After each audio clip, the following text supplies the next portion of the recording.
Working on building some Warhammer armies tonight, and once again I'm having trouble with my stream on my PC. It might be time for me to go pick up a new video card or something, you know, might require some sort of PC work. I'm hoping not. I thought I fixed the problem last week when I updated the NVIDIA drivers, and apparently not. So still having trouble with the stream, so I'm going to get my phone set up here, and we're going to start building this big tank. Trying to make an orc army for my son Riker. Well, okay, I guess it's for me and for him, but I wanted Space Marines, but I'm pretty sure my son Riker would be more happy with big orcs. And a vehicle like that is, I don't know, that's just something Riker's all about. Picked up one of the orc trucks as well.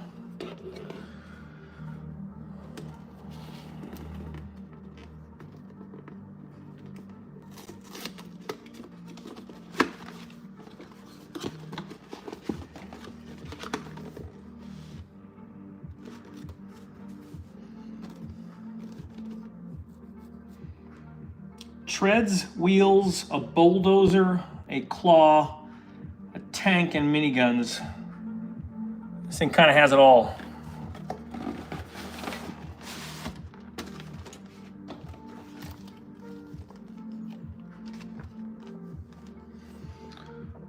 All right, looks like there's a couple different, well, my goodness, it has a steamroller version. I realize it has a steamroller version, that's cool.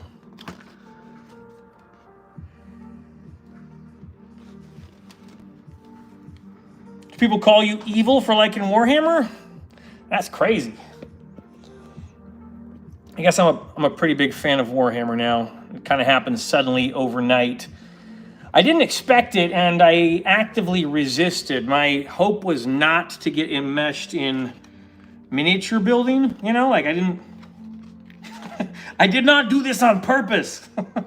This happened against my will. Oh man. Okay, all right. How's it going? Okay, which one is coolest? I mean, I'm kind of all for the little bulldozer thing, but that steamroller's pretty rad. Like steamroller with the cannon, man, I don't know. How's it going, Mooey Fishes?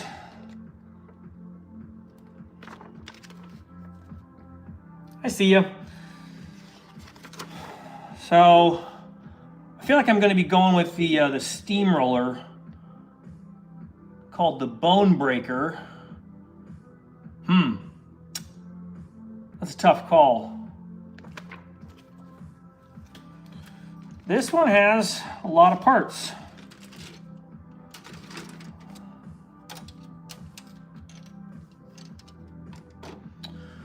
A cowboy, a samurai, or a pirate? I'm kind of into the samurai idea. I don't know, fighting for honor, having a lord. Now, I feel like samurai might be my energy.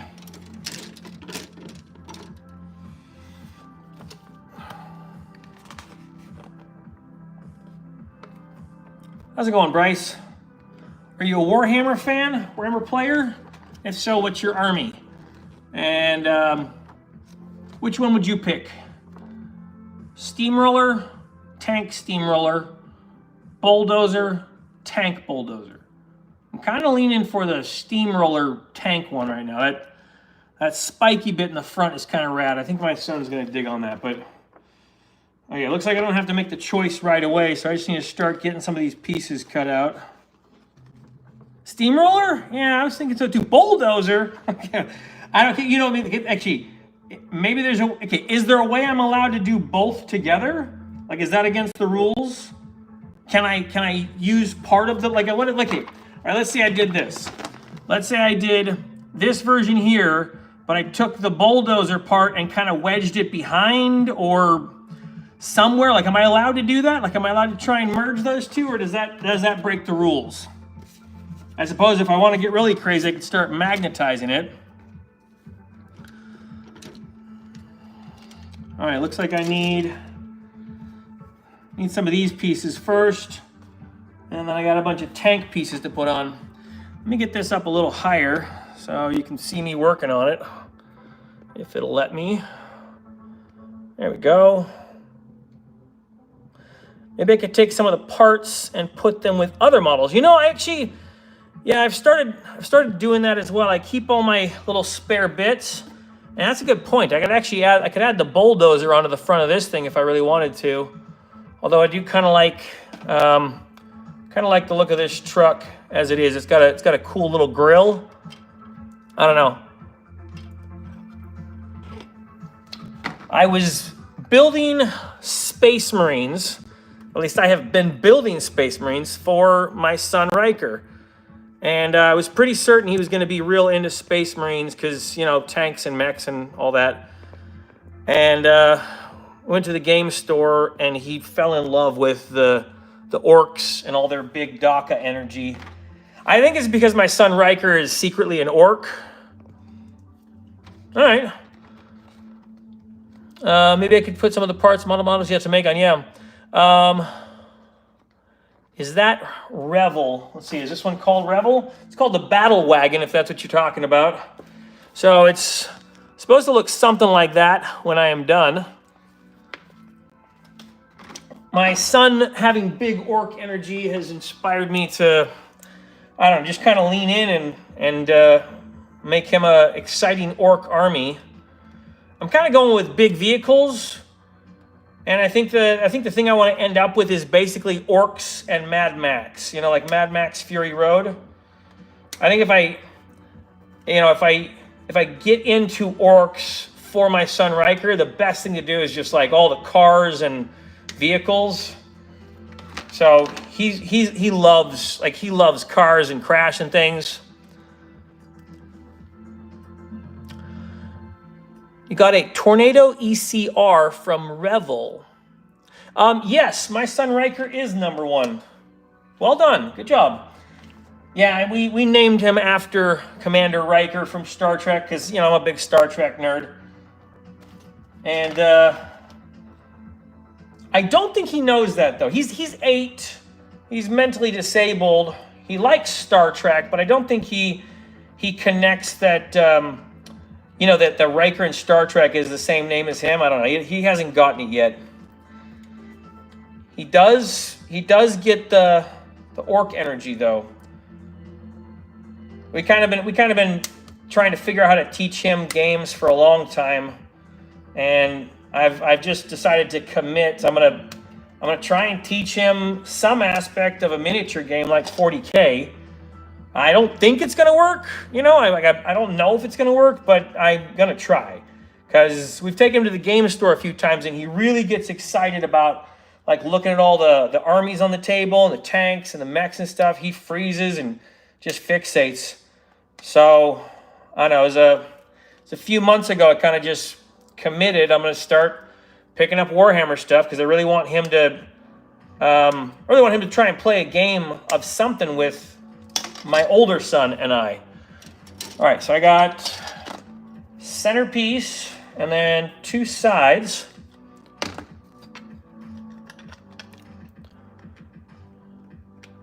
Do you love some orcs? How's it going, Shaz? So I didn't know anything about orcs until I was talking with a friend of mine, and he was explaining to me some of the lore of the orcs, you know? Like, I didn't know anything about them. And then I watched a video on YouTube explaining the lore. I found it hilarious. You know, like I didn't actually. My friend was explaining. You know, they use faith essentially, like a weird form of orcish faith, and they believe in crap, and then it's real. I don't know. When I watched the lore video, I was chuckling. I thought it was really funny. All right, there we go. I figured that out. Okay, so that looks like that's the main centerpiece here, and then this goes on the other side. I got that upside down. There we go. All right, so we got like a main walkway and body. Oh, I got lots of questions about orcs. Yeah, for sure. Okay, so here's one of the things I was trying to do. my son Riker loves all the vehicles, right? So I'm going to kind of focus on vehicles. There's a few race cars and like there's the airplane. Oh, here, I'll show you the other. So I just got 3 things to start with at first. I got this big chunky truck here, the helicopters, because you really like the heck out of those, and this vehicle, which is just called truck. Anyway, so I have those 3 vehicles I'm going to start building him an army with, but my thought is I kind of just want to make him a Mad Max Fury Road army. I don't think I'm going to be able to get him to just move around little orcs over and over. So is it possible to build orcs with just vehicles? Like, is that legal? Am I allowed to do that? Let's see. So I play kill team. Like I have been building kill teams. I think I have 4 or 5 different kill team armies, like actually built and painted, ready to go. I think we've played about like 6 or so games. I really like Kill Team a lot better than Marvel Crisis Protocol. Like I played Marvel Crisis Protocol for about a year and a half, 2 years, and I don't know. I kind of got tired of the game and atomic mass games like method of creating stuff. Anyway, so yeah, we kind of got into 40K, and so I started building 40K armies. The first army I have, like, it's not finished by any measure, but basically just the start of painting. Okay, so you're saying I can just build an orc army with vehicles. Okay, that's cool. All right.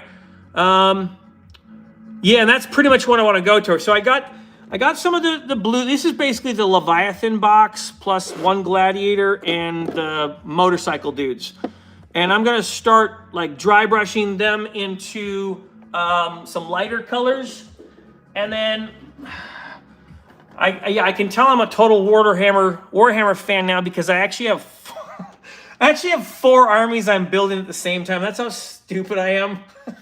Okay, so then this one is Tyranids for my son, and so this is also from like the Leviathan box, which I picked up probably about like a year and a half ago. So Leviathan box guys here. And then the army that I really started falling in love with is the Imperial Agents. I know they're, like, the guys at the game store tell me that Imperial Agents are no good. They tell me, like, no one tables them, they're not going to win, but I love the aesthetic of these guys.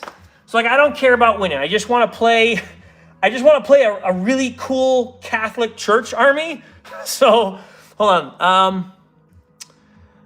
All right, do the wheels? No, so the wheels on the vehicles do not turn. I would have tried to do that if I thought that was a possibility, but the way that they were designed, they didn't actually have the ability to like just click on and pop on. I don't know, maybe there's some way I could have done it with magnets, but now that you're saying it, I will maybe think about trying to magnetize them on later. Anyways, I glued that one on. You could run trucks, buggies, scrapjet, boys on bikes, war boss on bikes, etc. All right, so that's pretty much the exact army I'm gonna start trying to build for him. And I don't know, every month or so, I'm just gonna start picking up a few new vehicles, putting them together until I eventually have like enough to let him have his own little Fury Road army. Let's see. You indeed, sir, are knee deep in it now. I know I am, right? Like I came in just going like, I want to build Space Marines versus Tyranids. And then when I actually started like looking at the different models, okay, all right, the one I really fell in love with was the guys from this box here. Like these Gray Marines, and then like all the dudes in this army, they have such big Catholic Church energy, you know, and like the tank's really cool too. I don't know. I love the look of those guys. I already finished building that whole box, including the Gray Marines. So I managed to get this one built together, and the guns still move. I was a little worried about that when I was putting it together. Yeah, but then I just need to start like actually painting them. I got everyone all primed, put together. Anyway, so that's my Catholic Church army, and I'm just gonna go like pretty hard Catholic Church colors, like white, red, black, and just lean into it.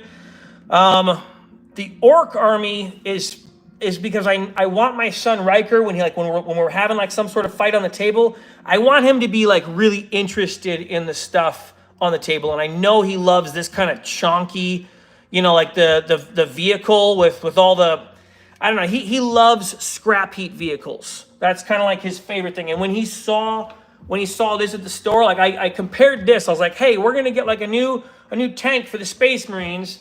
And then he saw this thing, and it was like, no. I don't think he cares about Space Marines anymore. And so I'm like, ugh.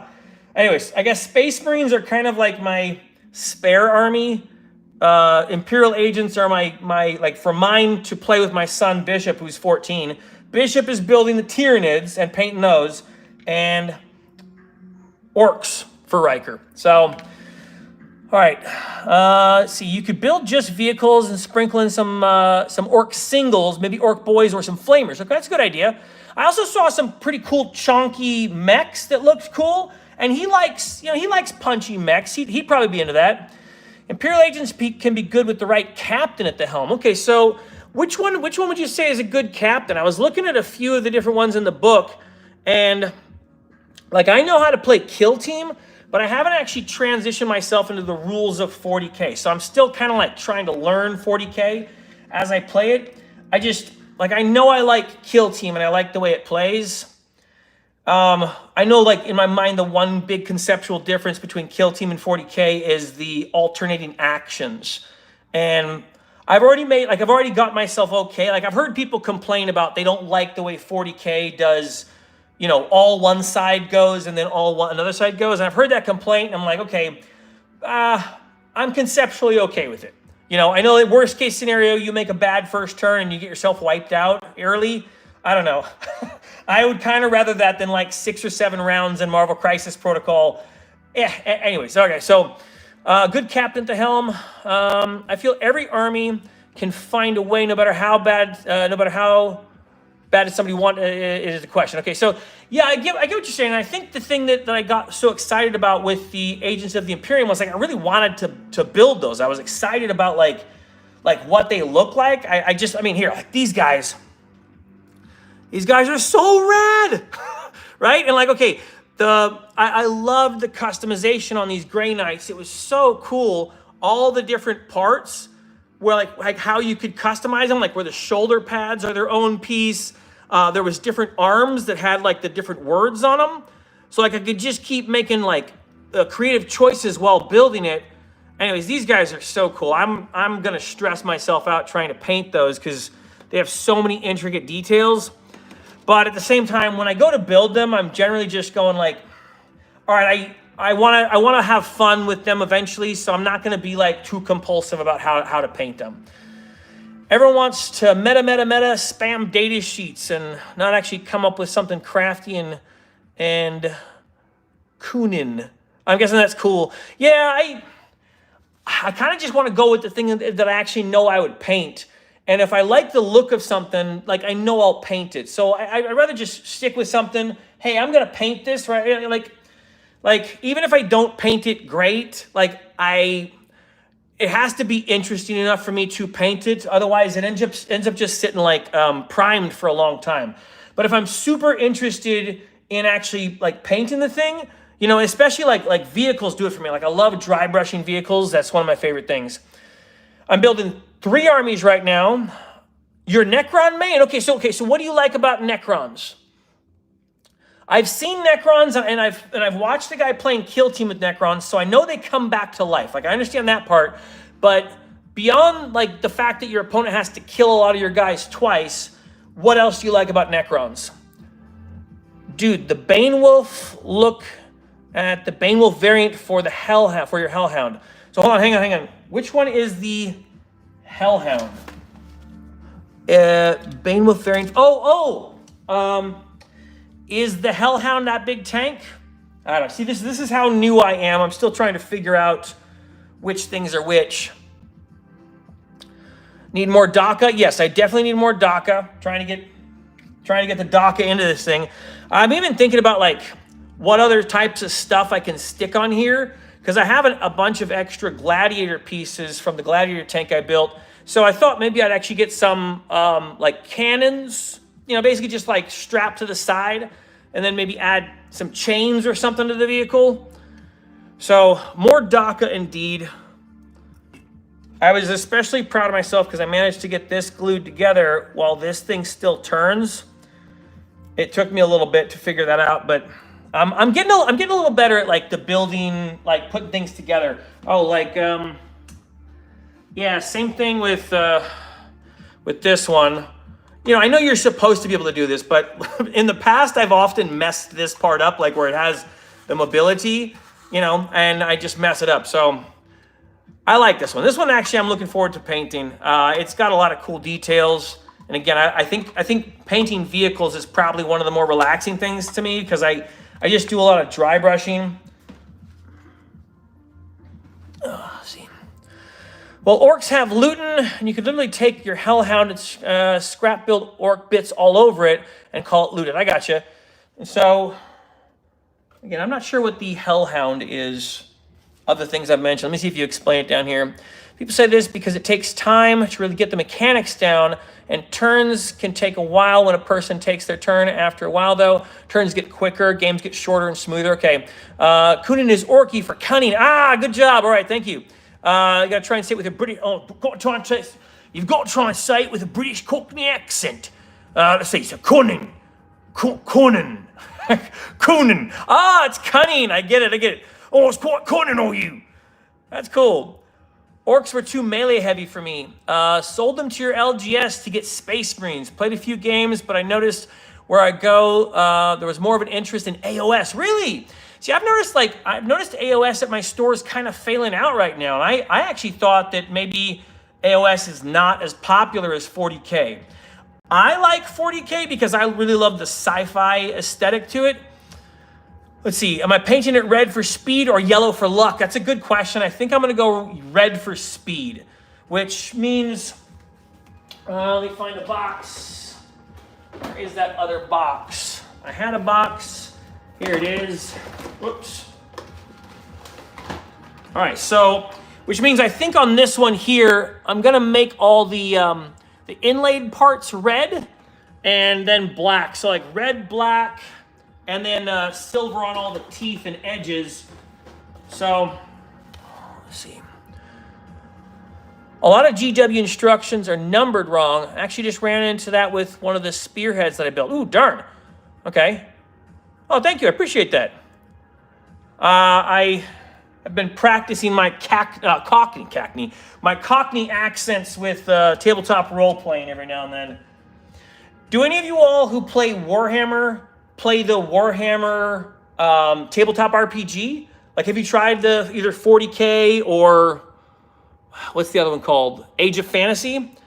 I have not looked at either of those two tabletop RPGs, but I do play tabletop RPGs pretty often with my family. We play in like a new system that's not been released yet. But I've been thinking about the Warhammer 40K RPG for a while. Like, let me find my knife. Where's my knife at? There we go. Knife and glue. All right. Anyways, I've been looking at the Warhammer 40K RPG because I thought, hey, I mean, since I like RPGs and I'm kind of getting into Warhammer right now, maybe I would be interested in that RPG system. But I don't know. I don't know if a lot of people who play Warhammer 40K also play like tabletop RPGs. What do I do for a living? I mostly take care of my son, Riker, take care of my family. I am kind of a stay-at-home dad. I build Warhammer stuff. I make some YouTube videos. At this moment in my life, I am fairly lucky, fairly fortunate to be able to spend a lot of time at home.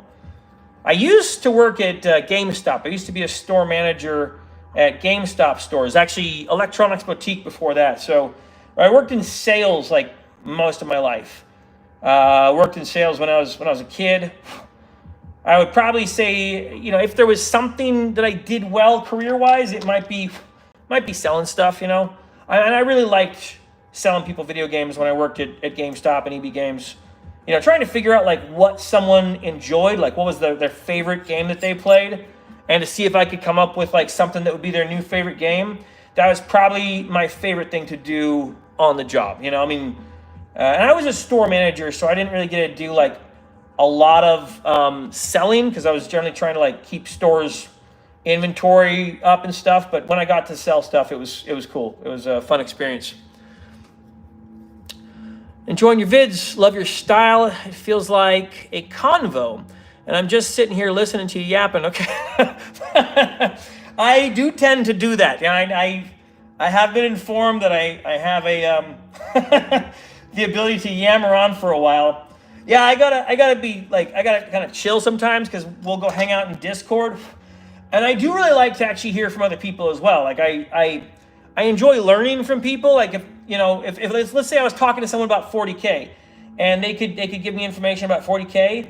I love to learn about stuff that I don't understand, but I also tend to yammer on. So I have to put on my I have to put on my listening ears.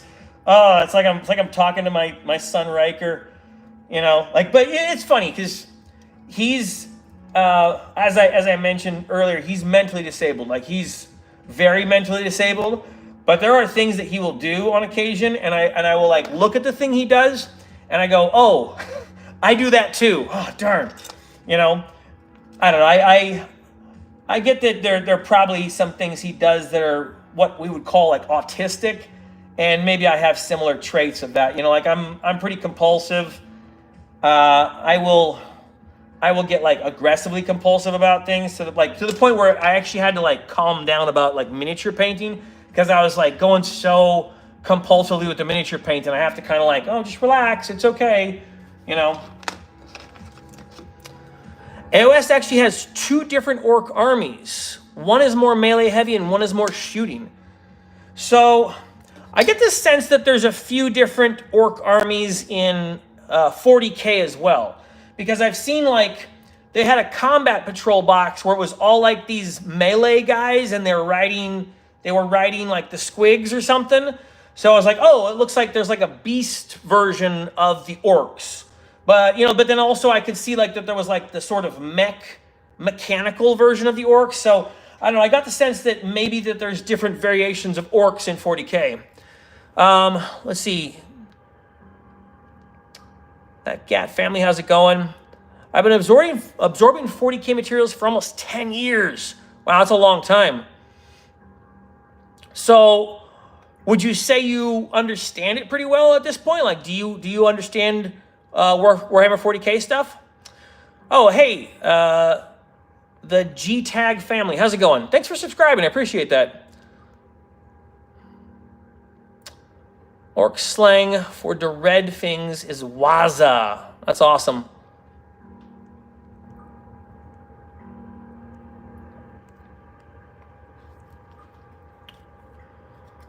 Let's see.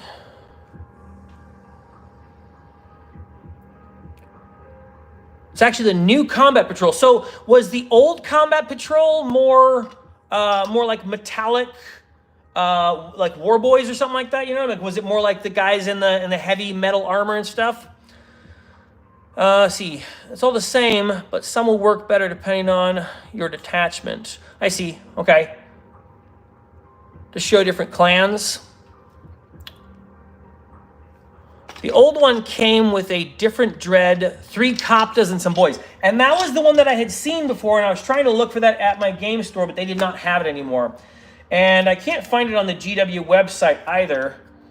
So I'm guessing it's just like it's done now. Hold on, I have this upside down. Nope, now it's upside down. There we go. All right, so that goes here and here.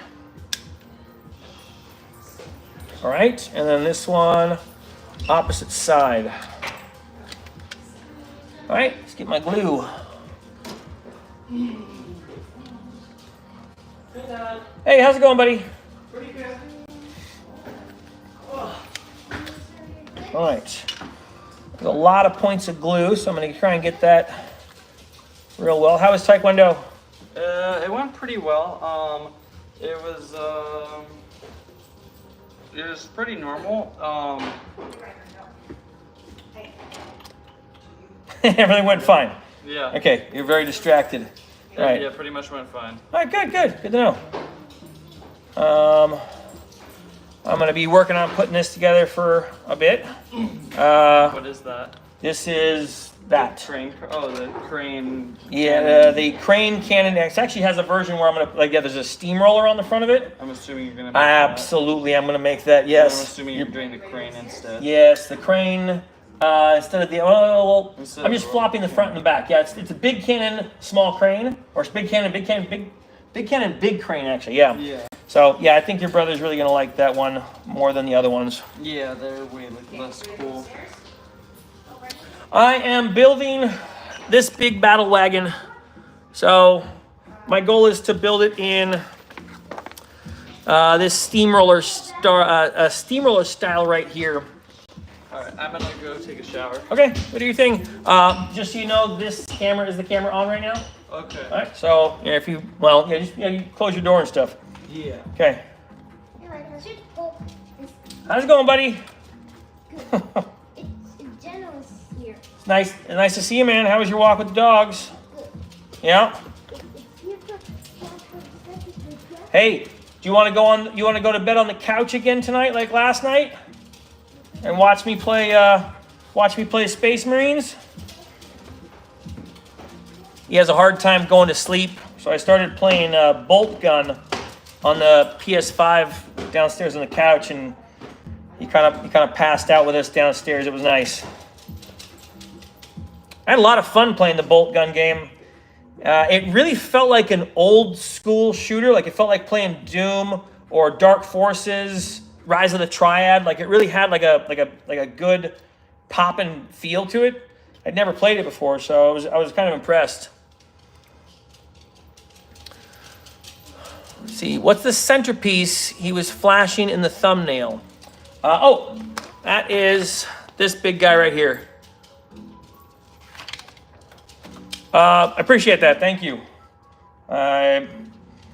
If that is true, it is a blessing from God, because I do very little to to increase. Okay, I take bike rides on occasion. I try to keep exercising, because if I don't, oh my goodness, it is so hard to stay healthy. So.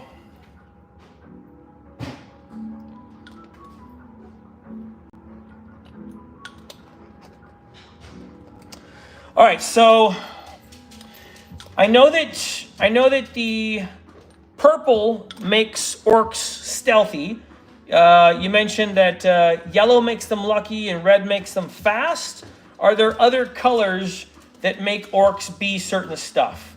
So if I want to, like, I know if I want to make if I make a purple tank, it's a stealth tank, which is so funny.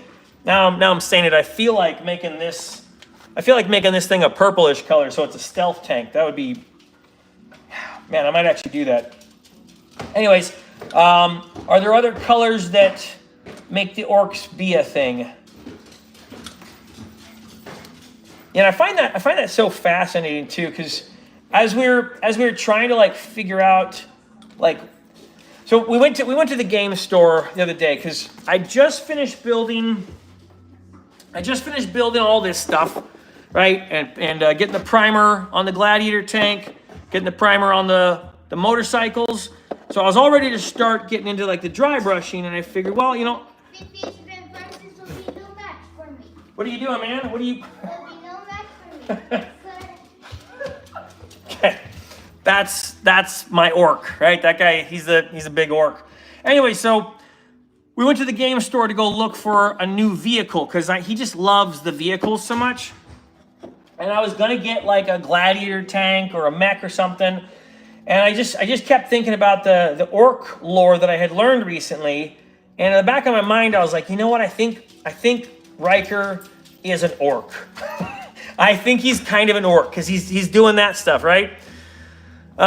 Anyways, yeah, I saw a few of the different pieces, and I thought, like, I showed this to him, and this compared to Gladiator tank, he was like, no, this all day long. So I'm starting him his own army of orcs, and I don't know. I'm probably going to do this, the helicopters, the battle truck, and then maybe a couple mechs, and we'll start just playing some low points games and get him like engaged.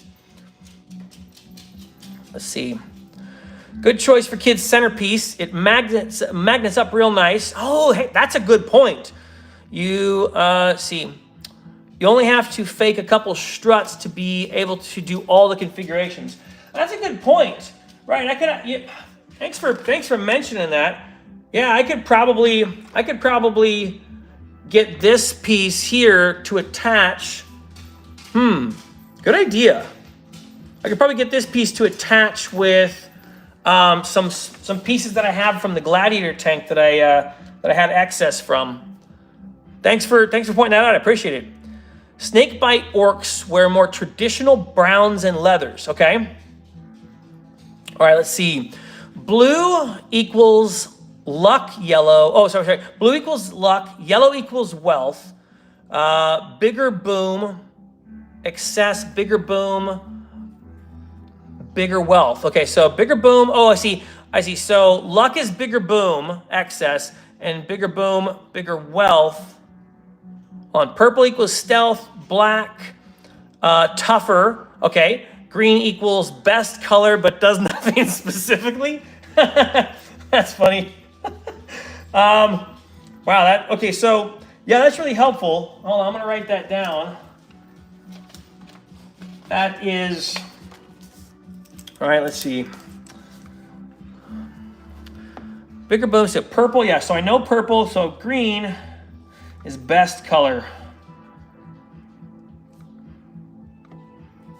All right, I'm going to just keep that as a reminder to myself as I'm painting these things.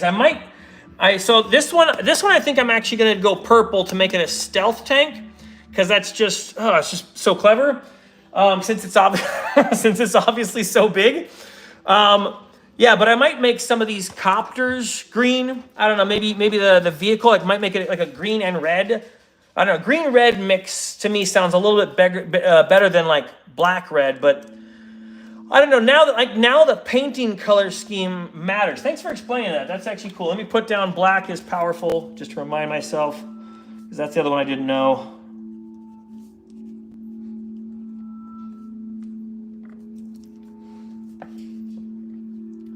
Yellow and blue.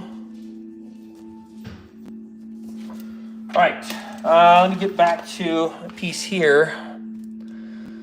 Let's see, snakebite orcs. Blue is lucky, I believe. Okay, blue is luck. Gold yellow is wealthy. Okay, red is speed. Blue is luck. All right, let me go back down. Look up Plague Reaper. Wish they would give it rules again. Oh, okay. Is it like a massive orc reaper? That sounds awesome. Do I prefer Primaris or Firstborn? I am at the point of understanding lore that I think I know what Primaris is, but not Firstborn. If you want, you can explain it to me. But Primaris is like the person in charge of a chapter, like the guy who's in charge of a specific chapter, if I'm correct. I've just been going through like the lore on my bike rides. So I listened to a bunch of the orc lore, because that was the first one that I was really curious about. And once I went through the orc lore, I was like, oh, I understand like Warhammer 40K now. Like it made so much sense that the lore is a big part of Warhammer 40K, because people were saying it and I was just like, I don't get it. And now I understand, like it makes up basically like the story aspect of the game, and the story aspect of the game is so fascinating. Like I didn't realize that, because I was playing like Marvel Crisis Protocol before, and I just didn't realize how the story could matter so much. And I guess it's probably because Marvel is such a weird multiverse thing now, and I guess maybe it even was for like a while. With team members being part of this team and that team, like this Nightcrawler is an X-Men and an Excalibur and an X-Factor and blah blah blah. So I think it was very different to me trying to understand Warhammer lore with the way the factions are. Anyways, started getting into the lore.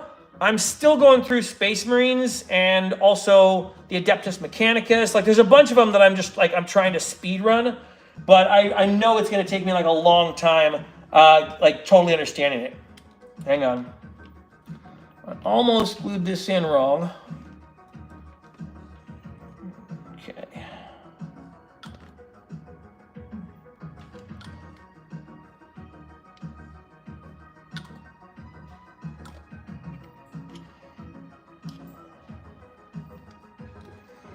drop down there a little bit more.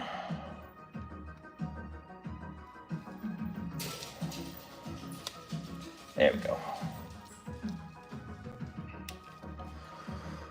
Let's see.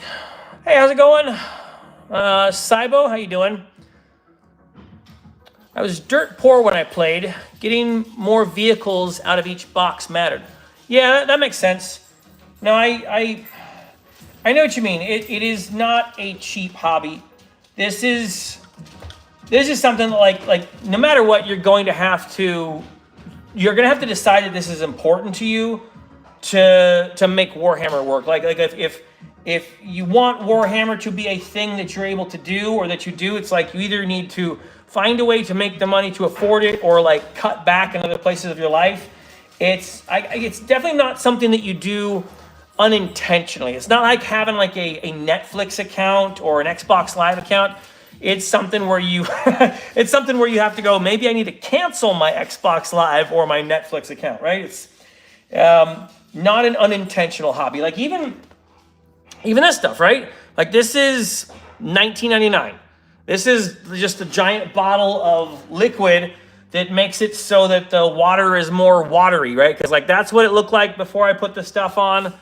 And then, that's what it looked like after. So it has like a little bit more of a shimmer and a shine. And I don't know, to me, having liquid looking stuff on the base matters, right? And so that means I don't know, I either get rid of Netflix or consider it.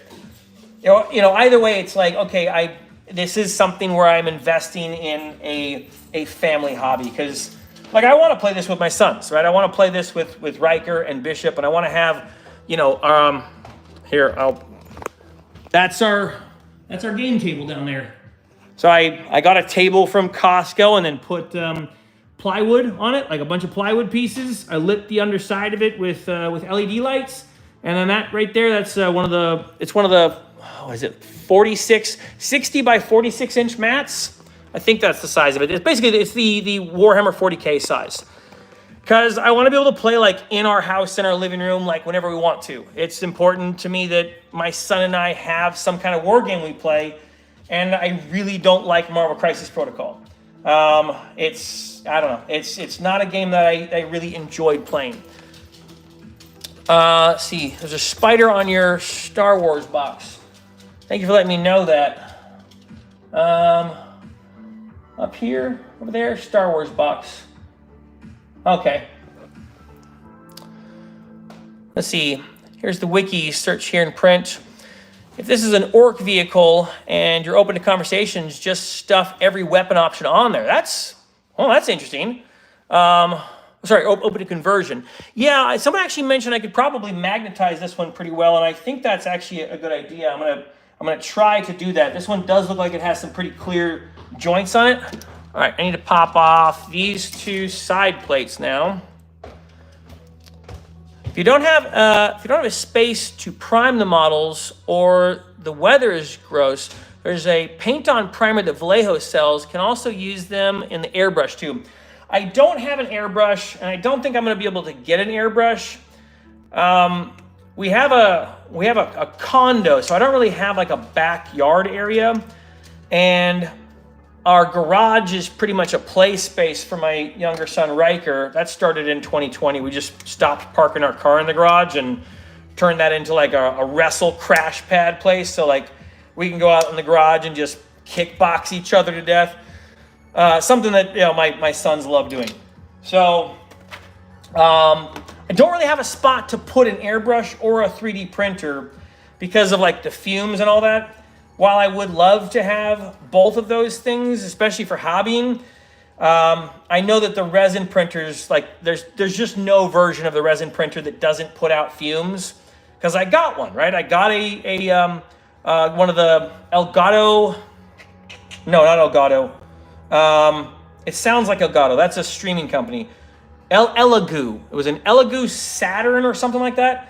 Ordered from Amazon, and I looked up all the information about the resin, and there was supposed to be like a water resin that didn't put out any fumes, and that was not true because the water resin I got, it was terrible fumes. Like it felt like I was breathing bleach after just a couple days of using it. or actually like 2 days of using it. And I was like, nope. So I sent it back, and I don't think the 3D printing thing is an option for me at the moment. I don't know, if I found someone that had a 3D printer, I guess I would, because I initially thought, yeah, you know what, it's going to be a lot cheaper if I want to get into miniatures. It's going to be a lot cheaper just to own a 3D printer and then print stuff. But the fumes are pretty bad, and I don't think we have a place we could actually put one here. We don't have a place we could actually put one.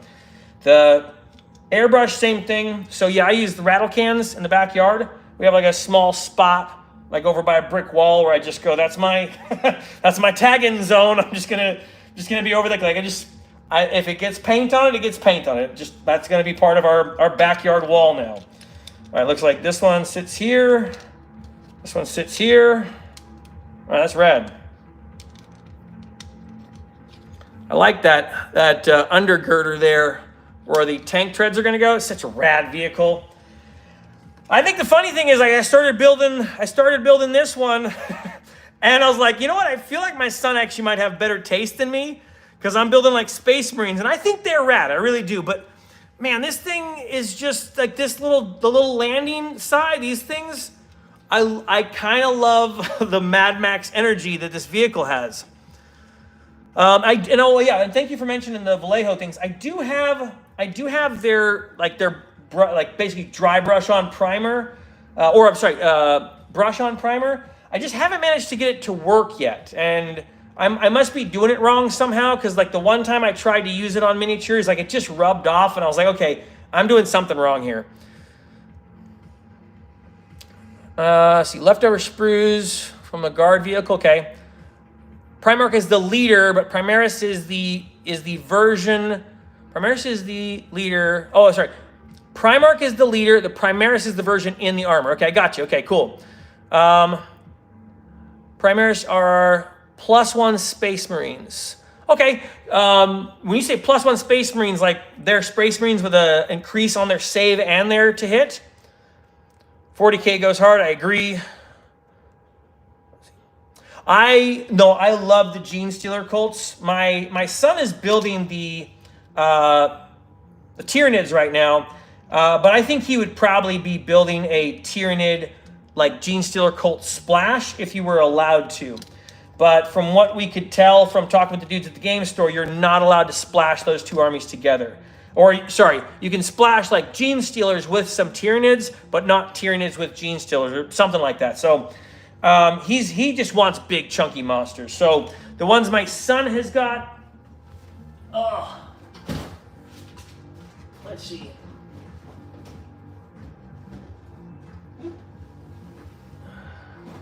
Okay.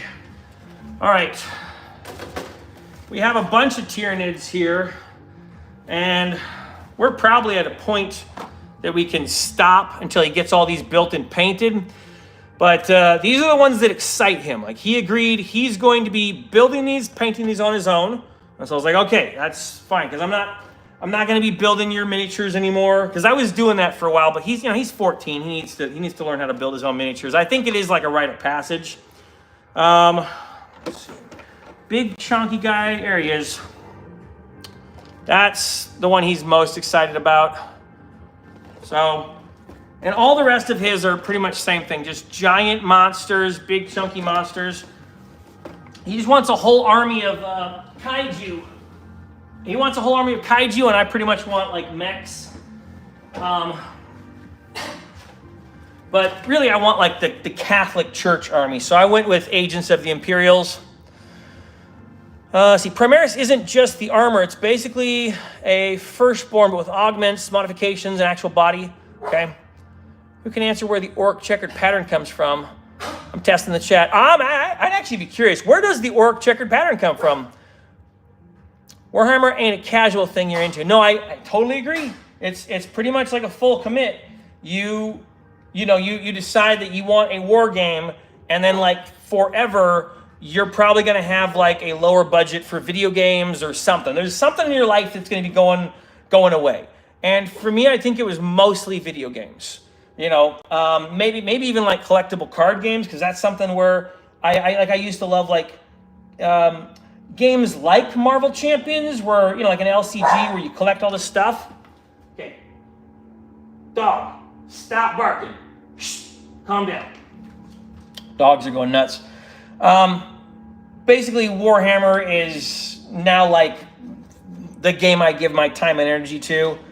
Even with like the tabletop RPGs, we found such a great TTRPG that like I don't really have to be like looking around so hard for tabletop RPG games. And now I can just spend time building Warhammer things, because for a long time I was trying to fix our Friday night Dungeons and Dragons game, and I think I worked on it for the better part of a year trying to get a role-playing game to work with my friends and family. And that was an ongoing struggle. So I ran a minimum 4th edition Necron and Tau army through college. My IT gigs brought models. My IT gigs brought models. One job for tuition, one job for rent. Interesting. Okay.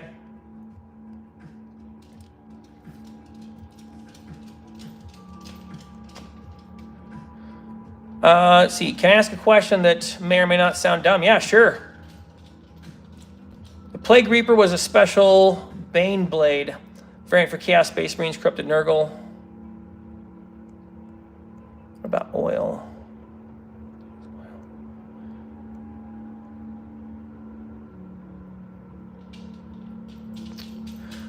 Plywood cabinet with a vent system. That's not a bad idea. We have a pretty small backyard area though. Like we could probably, I don't think we could do it in the house and like not have the fumes come in. It's a good point about the plywood shed thing. I did think about like, yeah, at some point I could like build up some sort of storage shed in the backyard, and then, you know, and then like try to build something inside of it with electricity and all that. I don't know. It's I guess, okay. Another option was a friend of mine was thinking that he might actually pick up a couple resin printers because he kind of wants to get into some sort of hobby. And I don't know if it's going to happen or not, right? Because it's kind of like it's him taking on a hobby. But when he said that, I was like, oh, cool, that would be awesome. I could basically just buy resin and go use them at his house, because he's got like a big backyard space. So I'm keeping that in mind as an option. And for now, I'm just limiting myself to 4 armies. 4 armies that I will piece together over a long period of time. You know, I say that, but man, I really want to get something tabled with my son and like actually get like a real game in. I really like Kill Team. I do. Like Kill Team has been a really fun skirmish game to play. But I kind of want to do one with like a full map. You know, like I want a big, like just us going through the full map and trying to kill each other's armies. That sounds really fun with like vehicles and like airships and stuff. Like, I don't know, that is a kind of a different experience. So I'd like to play that version of the war game, because I've played a lot of like the Marvel Crisis Protocol one. Like I played a little bit of the Cyberpunk, Marvel Crisis Protocol, and Kill Team, and I like those. I like the skirmish one, but I kind of want to know what the big vehicle one plays like, feels like, you know? All right, I want to try and catch up here. People criticize my Necron army list, but I can really just like paint them and rarely play. So, okay, tell me about that. Is that a thing in the hobby, like where you basically just build miniatures and paint them, but you don't ever really play? Like, is that an aspect of the thing? I mean, I guess it makes sense to me, but I sort of thought that most people who played, you know, or most people who bought the models would actually be playing with them too. I don't know.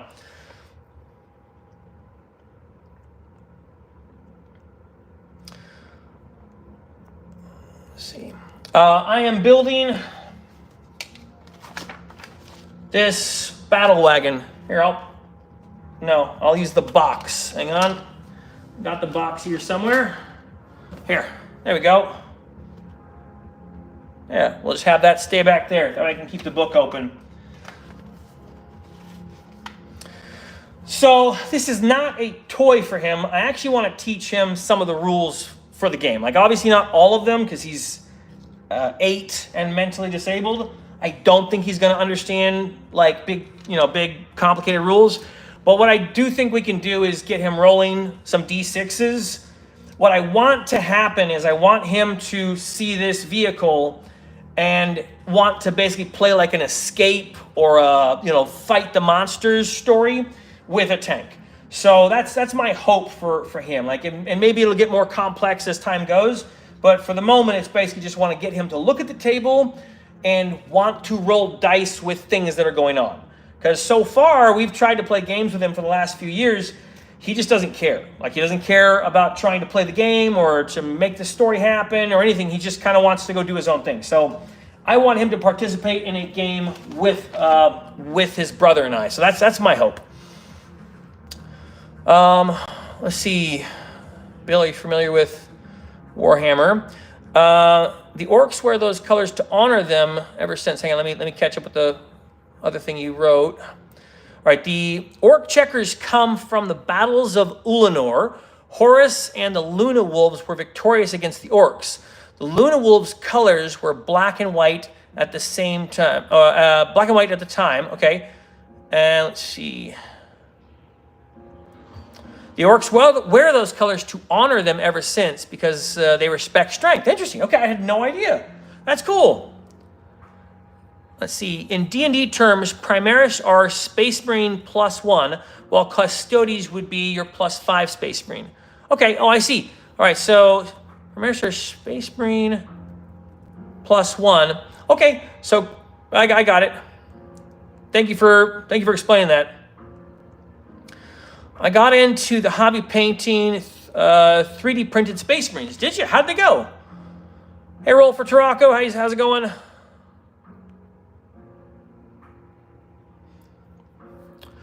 Then I got, started with 40K set, and then I bought an introductory set and so on. Okay.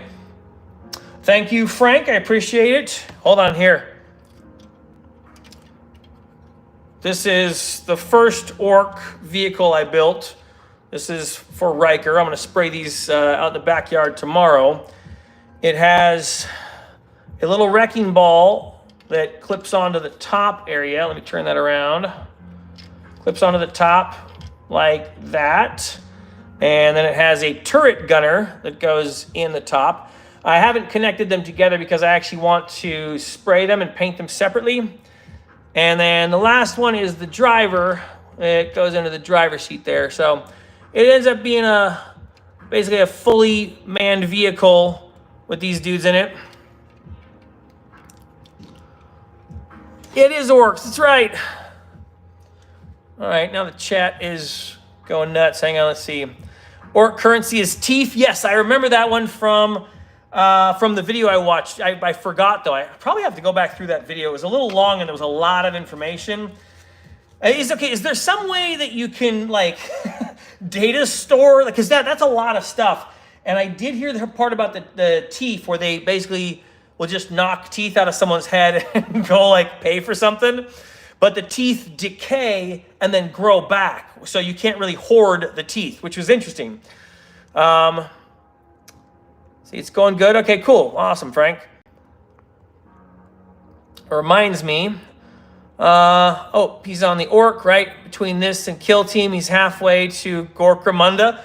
All right, so some people have recommended that I take a look at Necromunda, and I looked at the box today. I have looked at it before, not today. The last time I was in the game store, I looked at the box.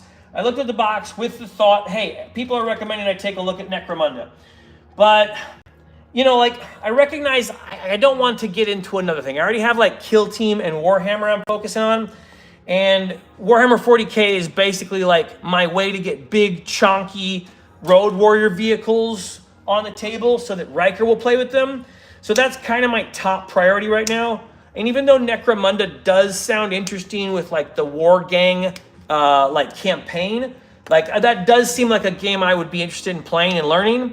It doesn't get me playing with Riker. So right now, playing with Riker is just top priority because we've been trying to play a game with him for about 3 years. And because of his disability, because of like how he thinks, he refuses to give time and attention to something that's not interesting to him. So if we try to play, you know, Candyland or some other board game that would be like age appropriate, you know, checkers, something, he tunes out and he'll stare right past it. We've gotten him to play Connect 4, but not where he understands what he's trying to do. Like, he doesn't conceptualize, he doesn't understand the rules of Connect 4. He understands you take a turn, I take a turn, and he's gonna put the checker in.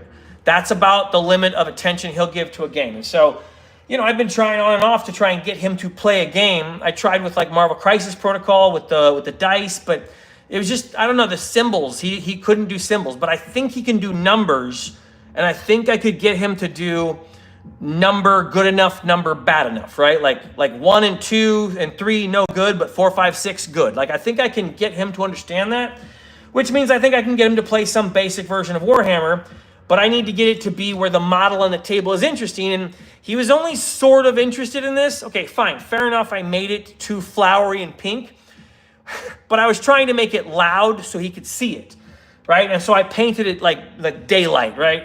And he just kind of, he didn't really care. I think he's gonna care about this vehicle, especially if I get it like bright, maybe green and red with black. I think I can get him to pay attention to that.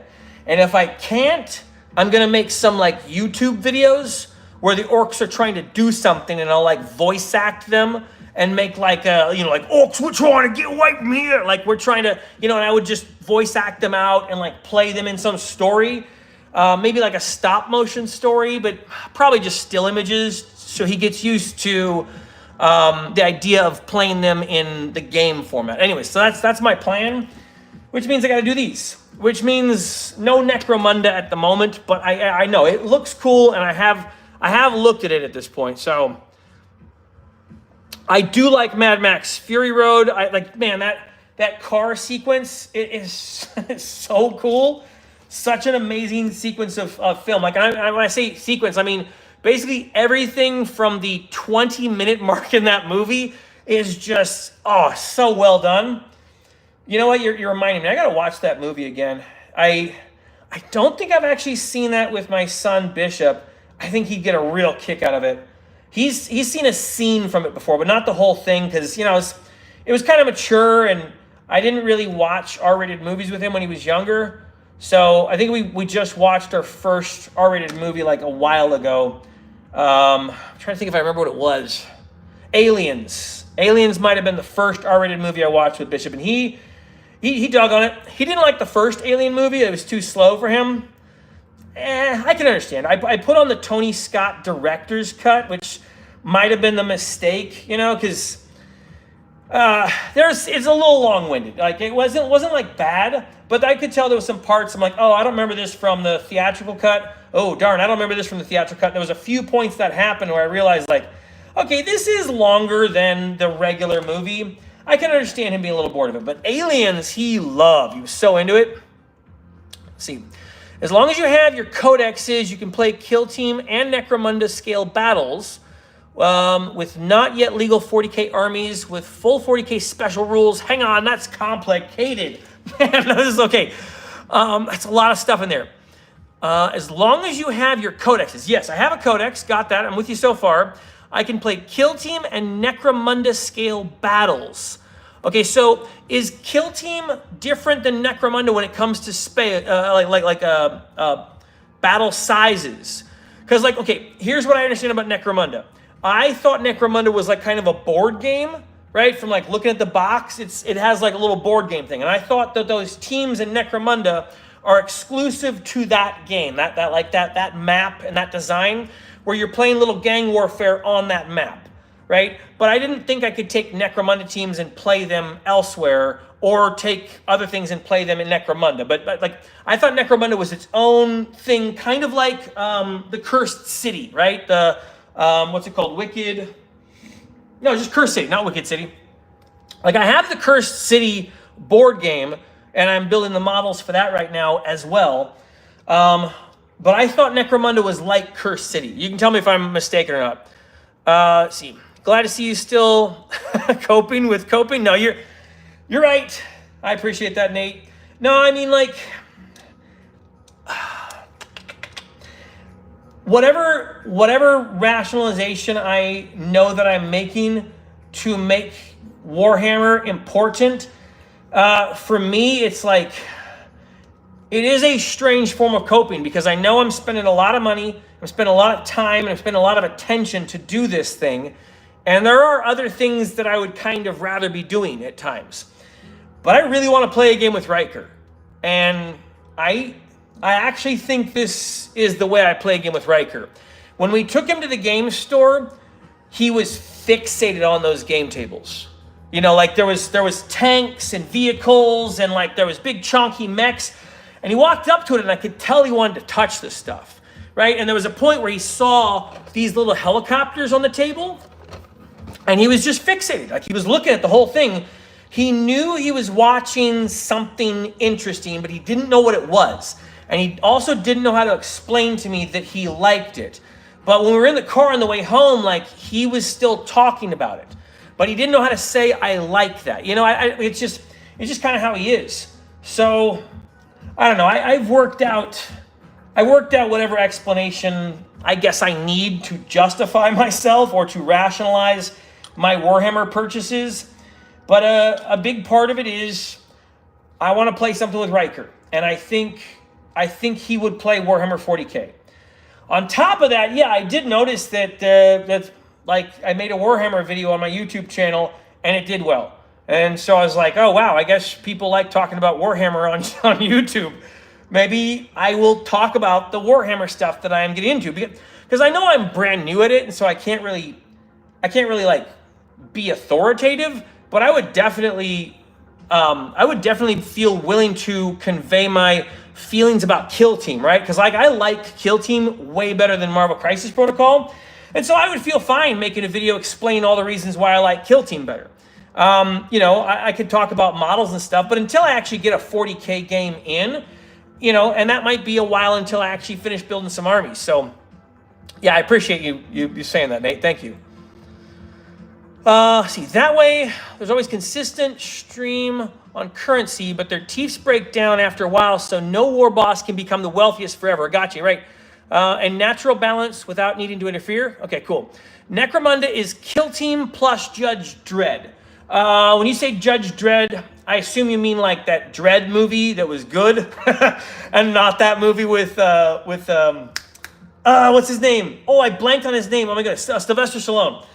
Yeah, I assume you don't mean that one, or do you mean that one too? Because I've seen them both, and I thought Dredd was good, and I thought Judge Dredd was comical, I guess.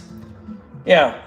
Anyways, the feel comes across, so it's kind of like weird gang warfare plus Kill Team. Okay, makes it sound interesting, and I okay. At some point when I have complete 40K armies and I'm actually able to table them, I will start looking into Necromunda. Consider my interest peaked. I'm more interested in Necromunda than I am AOS.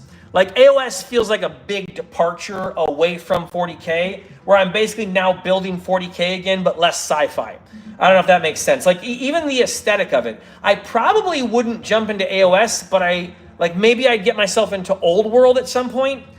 I don't know. We looked at Old World when we went to the Wargame convention. So like we went to it was a board game and war game convention they had out in LA, and we went to it. My son played Warhammer Old World, and I thought it was interesting. Like I watched them play a bit. I watched them do some of like the mechanics of the game, and to me it kind of seemed the same as Warhammer 40K because I've watched like tutorial videos, like how to play videos, and I've actually watched some actual plays of it as well. So I get the premise of 40K. Like I don't know all the rules, but I get it. I've seen a game. Old World kind of seemed the same. It had like a bunch of units. You couldn't separate them out. Like they were stuck on a plate. But gameplay mechanics, it seems similar. It was just a different aesthetic. Am I correct or am I way off? Orcs used to be Krorks, 10 times as tall, 10 times as strong, 10 times as intelligent. Absolute nightmare fuel. Okay, that's crazy. I love the lore dumper. Thank you. I appreciate it. I think it's best to ignore the Primaris lore. It's dumb because they decided to update the models and they made up a story to explain the change in time. It will just be Space Marines again. Interesting. Yeah, so I'm not like okay, here's another thought I had, and you can tell me like if this is interesting at all.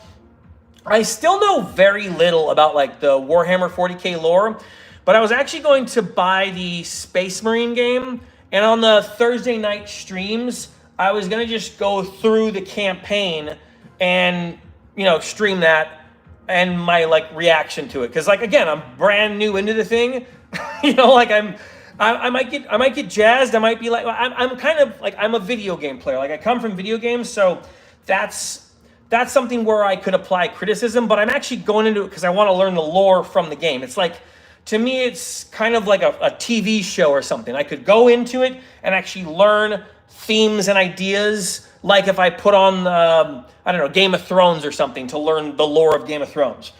Anyways, I don't know, is that something that would be interesting for a stream?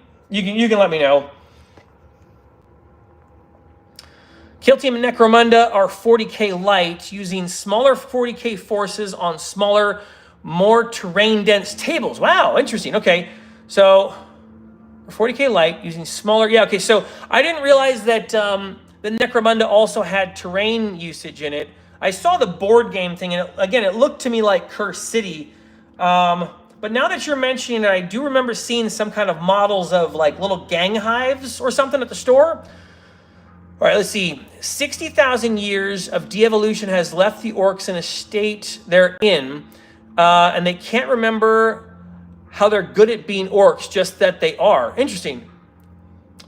See, of course, finding that family game connection is important. It sounds like it'd be fun even to be on the same team if he gets to be the one rolling the fistful of dice for your orcs. No, that's exactly right? If I can just get these things going, I'll help him play, you know, like, I don't know, maybe I'll be like a few of the orcs, and he could be the big vehicles, and my little orc army could be like getting attacked, and we could just play out a story, right? Where like they're stranded here, and we need to bring the vehicles, and I just teach them like the measurement tool, and then like rolling the dice. And I just work out a few stories like that get him playing orcs with orcs to try and then eventually get to like big warband level. But I might even just start with the 5 vehicles that I have right now and play a game. As soon as I get them painted and ready to go, I could actually just play that story I just mentioned. Orcs are stranded, being attacked by big monsters, and we need the orc army to come help.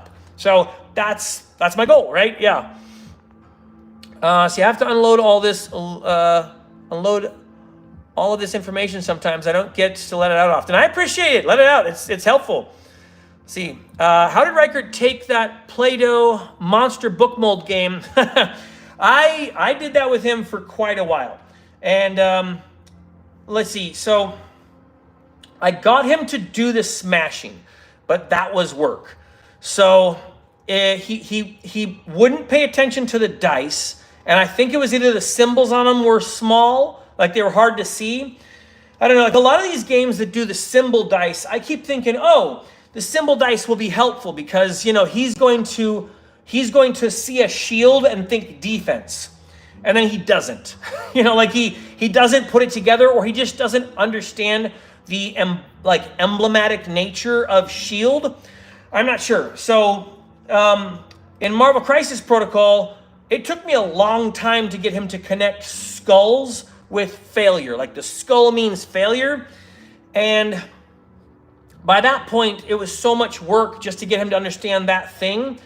Like he would lose it every time we got into the game. Like anytime we started going into the game, he was just rolling the dice, but I couldn't get him to pay attention to what was on them. So I think I need to make the game itself more interesting. Like I need to make it so that he actually wants something from the outcome of the game, which in my mind makes it a little closer to a tabletop RPG I'm playing with him, but using 40K models. So I probably would actually literally do that story where I have like this kill team of orcs that's stranded, and they need the vehicles to come pick them up to save them in like the little rescue van, right? Like basically the orc ambulance. And then, you know, this orc tank and helicopters will be out there helping. And if I can just get him to pay attention to that story and move the models with the measurement tools, and then make some make some attacks on monsters, boom, we're playing. It's probably a little closer to a tabletop RPG than it is to Warhammer, but that would be like a first episode at least. He was okay with the Necromold idea, but when he plays Play-Doh, it's kind of already a toy to him. Like, he understands Play-Doh. So it's the same reason why I don't just turn our Lego town into a war game Lego town, because when Riker understands how to play a certain thing, it's bad to mess with his understanding of how to play with it.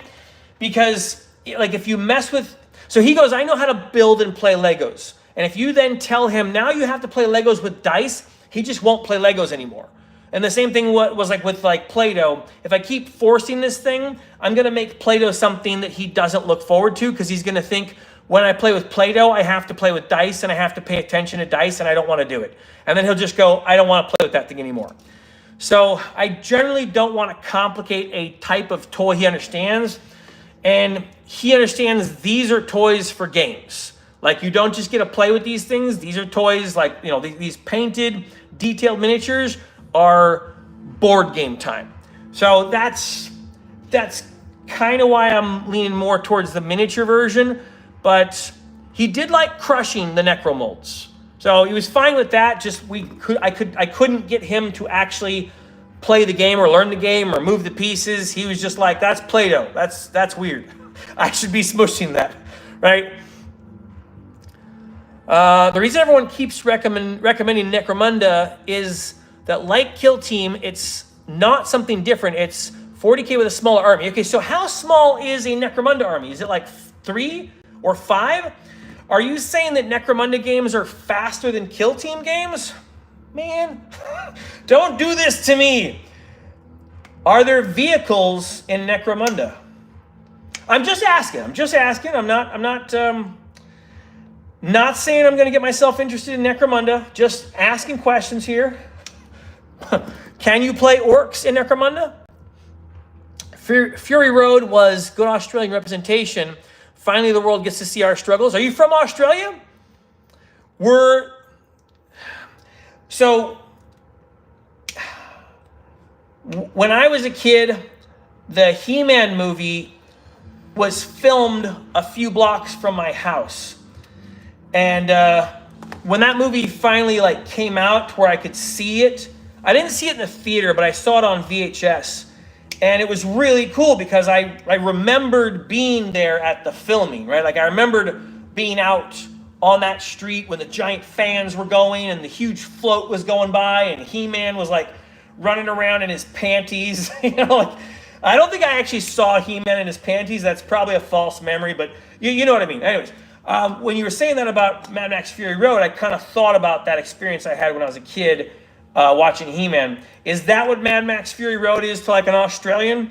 Because you guys are just going out to the desert and stuff, or it's just desert everywhere. I know Sydney and Melbourne are giant cities, but I figure if you're not from Sydney or Melbourne, you probably live somewhere more rural, and so maybe there's more desert in your life. I don't know. Is Mad Max Fury Road seen as some sort of Australian treasure? All right.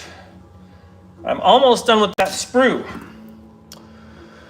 Let's see, Kill Team with Necromunda are both skirmish games, but they use different armies and take different battlefield approaches. Okay, interesting.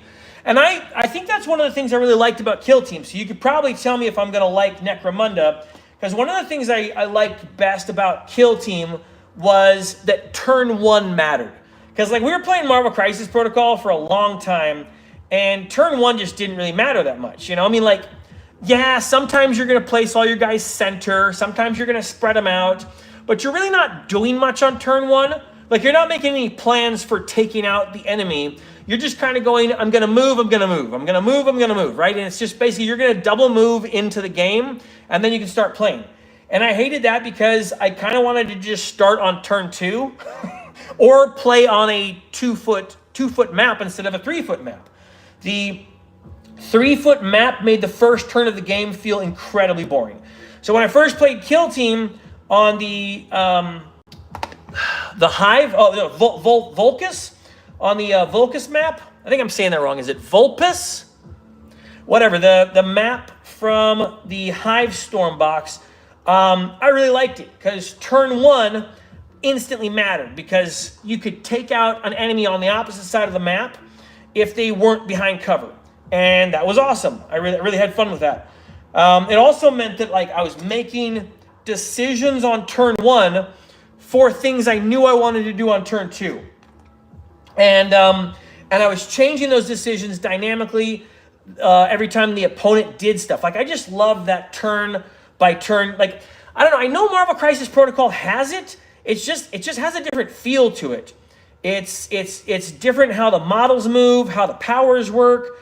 I don't know. Maybe I didn't play the right teams in Marvel Crisis Protocol because I mostly played X-Men and Avengers. I don't know. It was a game that I liked. I liked playing with my son, but I had a really hard time getting invested in and caring about the game. And once I painted like Clea and Doctor Strange and a couple other models, and then realized how bad they were, and I was like, oh, there's no way I'm ever going to table this model because this is a awful 3. And Marvel Crisis Protocol is not a game that's played by for stories really. Anyways, me still ranting about Marvel Crisis Protocol. So that's what I liked about Kill Team. Is Necromunda similar to that? Like, is Necromunda have like that same kind of boom strategy is happening right away? You know, how does it play? See, Topher Grace, yeah, I know. I remember the guy from the 70s show. Does edits of movies you might be interested in watching. Typically, he'll cut a classic trilogy into one amazing paced film. That's interesting. Yeah, I know the guy you're talking about. I didn't know he was an editor. That's cool. That is an interesting use of editing skills. And that is a clever use of like film footage. How's it going, Bacon? What you up to? Riker is an orc boy. Yes, he is absolutely an orc boy. He has big orc boy energy. I was thinking over the last week or so that Riker might be an orc boy more than he is a space marine. And I don't know, when I took him to the game store, we were looking at space marine tanks, and I was thinking, let's find something he's going to get stoked about being on the table. And the whole time I'm just going, am I supposed to be getting orcs for him? Like, is that the thing that's really going to get him psyched to play the game? And I think I went over myself and just looked and saw a couple of the race cars, and I was like, yes, that is absolutely going to be the thing that gets him stoked about like playing a game on the table with us. Which meant I knew, like, the night we were at the game store, I knew I'm about to start buying and painting and building a 4th army. And I was like, okay, I guess I'm a Warhammer 40K player now, because I have heard repeatedly that if you play Warhammer 40K, you need to be building more armies than you possibly could play. And so I'm like, hey, I think that's it. I think I'm officially in, right? Anytime before this, I probably would have been able to call myself a tourist, but I'm pretty sure I am actually a veteran player of Warhammer 40K, just because I have more armies, in the process of being built than I possibly could play at the same time. And I'm essentially, what is that called? It's like being upside down, right? Like when you have like a house payment, and yeah, I'm essentially upside down into Warhammer. My Warhammer budget is house payment equivalent. Yeah, I'm going big wog for him. Yeah, I'm going as big a wog as possible, like to the point where I think I'm not even going to lean into army pieces. I'm just going to go full Mad Max Fury Road. I want to set up a table down there. Like, I want to set up a table with a map, with like a few buildings, some ruins. I want to make it just a really exciting Mad Max Fury Road map. I want him to look at that table when it's got the models on it, and like I just want him to be fascinated, right? So I mean, I'm probably gonna do some of this like diorama stuff for like a little mountain. I'm gonna get like a rock of styrofoam or something, and then coat it in the rocks, and basically just do some basing pieces just to kind of like give it real. Like I want to make it like small scale real for him to the point where it's more than just board game map. And I have the Vulpes ruins, which don't drop. So I picked these up on Amazon a while ago. They're like little bits that basically, like when you put them together, they look like leaves, and you can make really cool detailed vines with this army painter glue that glues totally invisible, totally clear. So I was just gonna like cover them in vines and just give that like intricate detail to the battle map, so that we have like some little mountains, some rock formations, basically stuff to dodge around, so I can get him trying to play the move the car around stuff game, like give him some obstacles. All right, I almost have both of the treads put together now. Let's see, I'm gonna point this down a little more so you guys can see the construction. I can tell I have it up high. I am also trying to read this. Let's see, Necromunda and Kill Team have... Nope, now that's too hard. Necromunda and Kill Team have their own terrain and deployment rules, but you can easily plug in part of the 40k army you have the codex for without upsetting the balance. Interesting. Okay, I didn't realize that. That's cool. Love Necromunda. Whoops. Hey man, glad to see you again. Oh yeah, no, thanks Nate. Let's see. Same for AOS. The rules are similar in many ways. Okay. Old World does regiment units like Warhammer Fantasy battles before it. It's a different way to play for sure. Okay. Space Marine. First, Space Marine 2 doesn't spoil the second half of the first game. Let's see. Oh, play Space Marine first. Oh, okay, interesting. Okay, so I asked someone about playing Space Marine. Okay, so since I'm actually interested in it for the story, that's a good point, because I'm not necessarily just looking for the goodest graphics version of the game. So thank you for pointing that out. All right, now I gotta pick up stupid Space Marine 1. Does Space Marine 1 also have the 3-player multiplayer? So like if I got a couple copies of Space Marine 1, would I be able to play with my son and his friend and myself together cooperatively through the game? Because that's also something I wanted to do. On Wednesday, a friend of my son's comes over and we play like Fortnite and Marvel Rivals, different games. But all right, here, I'm trying to get this. There we go. I was going to try and aim it at the thing, but I am spending so little time building, I might as well just aim it at me so I don't seem like a sociopath. Okay. Hold on. Marvel Rivals. So I want to play a different game with them. I want to play something that wasn't just a multiplayer shooter game, because we mostly only play multiplayer shooters, and I'm just tired of it, right? I want to play something like Halo. And I even had the thought, like, maybe I would just try and play Halo 1 or 2 or 3 with them. And then once I realized the Warhammer game actually had multiplayer co-op, I was like, cool, I'm going to take these 14-year-olds and I'm going to show them what a real game is, because, like, they've only ever played these, like, Fall Guys and Rocket League and, PUBG. No, kids don't play PUBG. Fortnite, whatever. Anyways, I really wanted to play some kind of real game with them, and if it has so if Space Marine 1 has the same thing, I will probably pick it up for the PlayStation and for my son's Steam account so that we can just go through it, and then I will take our time going through that on Wednesdays and Sundays, and I think that'd be really cool to connect with them through that, because right now it's like mostly Marvel Rivals, which is, I think, better than Fortnite. Space Marine 2 has been described as no lore, only vibes. Interesting. Tons of fun, but you won't learn lore facts. But you will be drenched in grim, dark, dystopian, everything. Okay, so that's... All right, that's cool. But yeah, I guess I probably want the Space Marine 1 experience first then. Hey, from Canada, how's it going? Orcs is weird. You're totally right. But, you know, my son is an orc, and he's weird.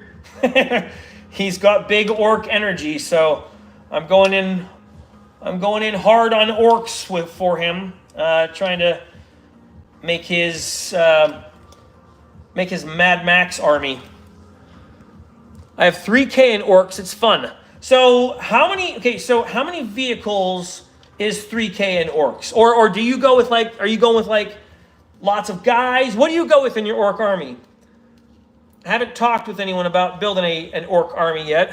All right, we're getting there. Go ahead, they got the back of this thing. Let's see, I got four vehicles coming in right after this. Oh, wait, I'm missing a sprockety thing I got to stick on both of these.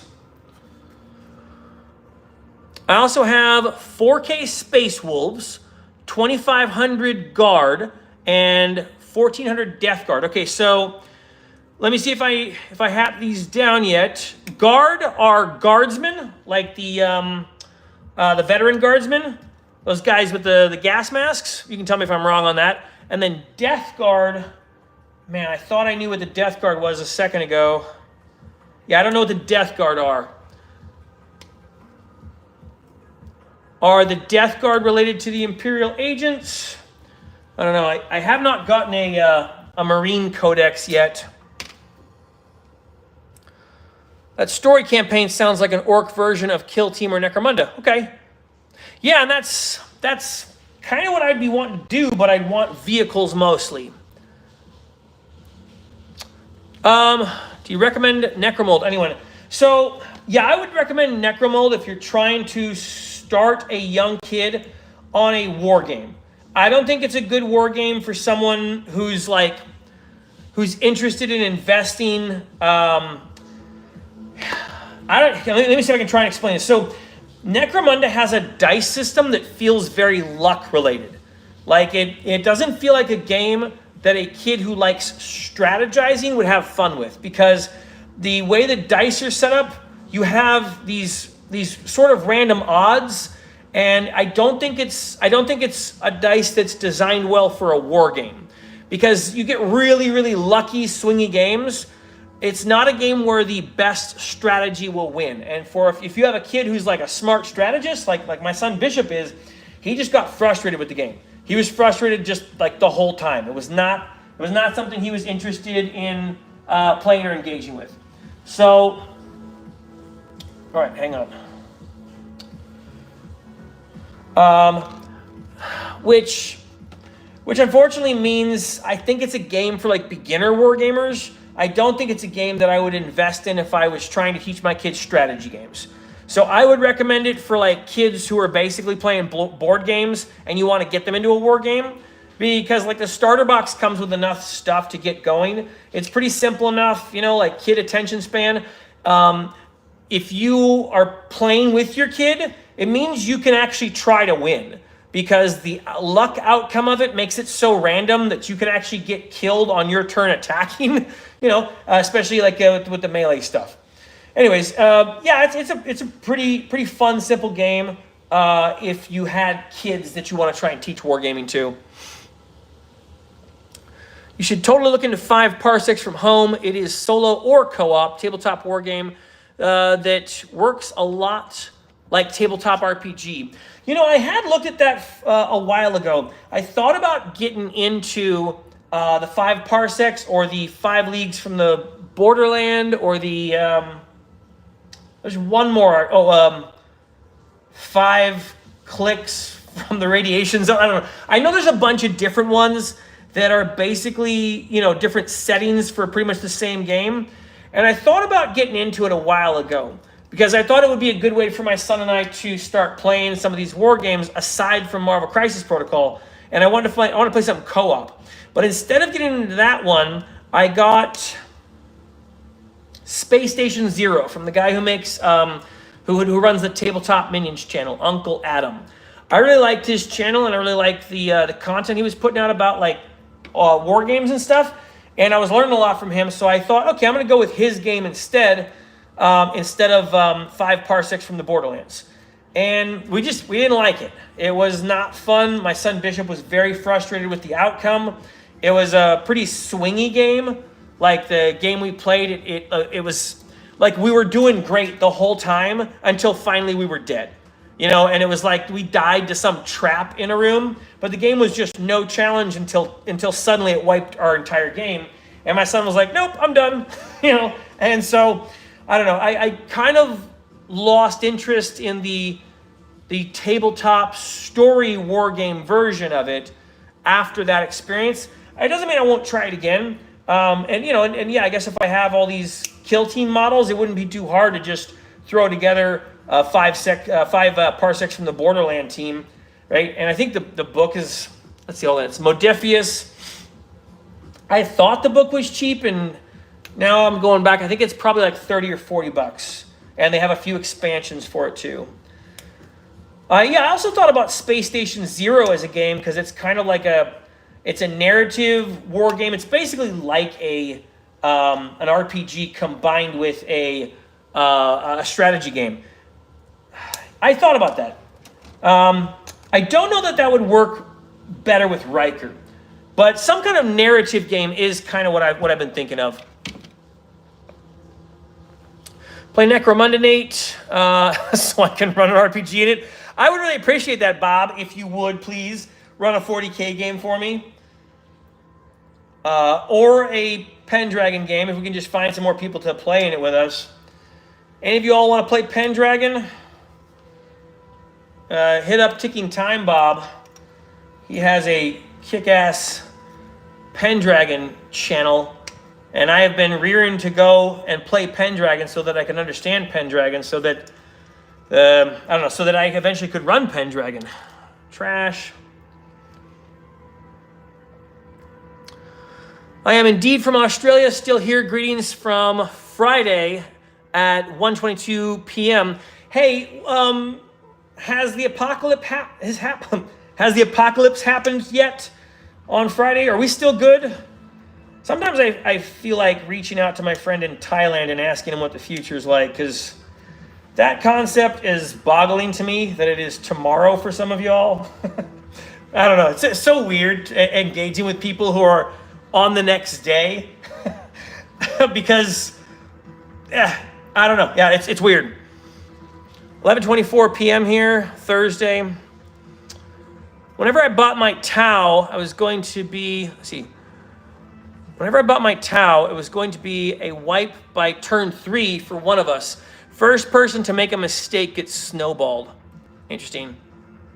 He needs a Stompa. Yeah, I saw a big Stompa guy at the store. Riker also liked that, but for right now, the priority was these vehicles. We will do Stompa soon, and I think he's gonna like big Stompa. The fan-made 3-hour cut of Hobbit trilogy is actually enjoyable. Really? You know what? That's actually a good idea, because I did not like the Hobbit trilogy. It was like I like Lord of the Rings, so more Lord of the Rings is kind of a good thing, but it is really the bad more Lord of the Rings.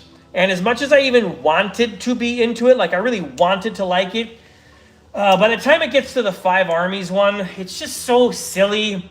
Like I had trouble with the barrel going down the river. It was fine when my son was like 6 and we were just kind of like being silly, having a good time watching it. It was like ridiculous, but trying to take it seriously is pretty hard. And I don't know. Like it's got such a ridiculous nature to it that it's really hard for me to take the serious deaths in it seriously, because like these guys have survived. These guys have survived so many things. How are they dying right now? I don't get it. Anyways, I think it was only like the one pretty brother who dies, and it's like this big emotional scene. And I'm just like, I don't know. I have 6 total armies I'm working on. Oh, no way. Okay, all right. Tell me about them.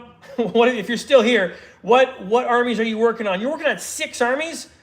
All right, I don't feel like such a psycho right now. I mean, I feel like a little bit of a psycho because this is an undertaking that I'm like, it's going to take me a while to finish any of this. And like, I haven't even gotten to, like detailed paint mode. I'm going to have to like speed dry brush through some of this stuff.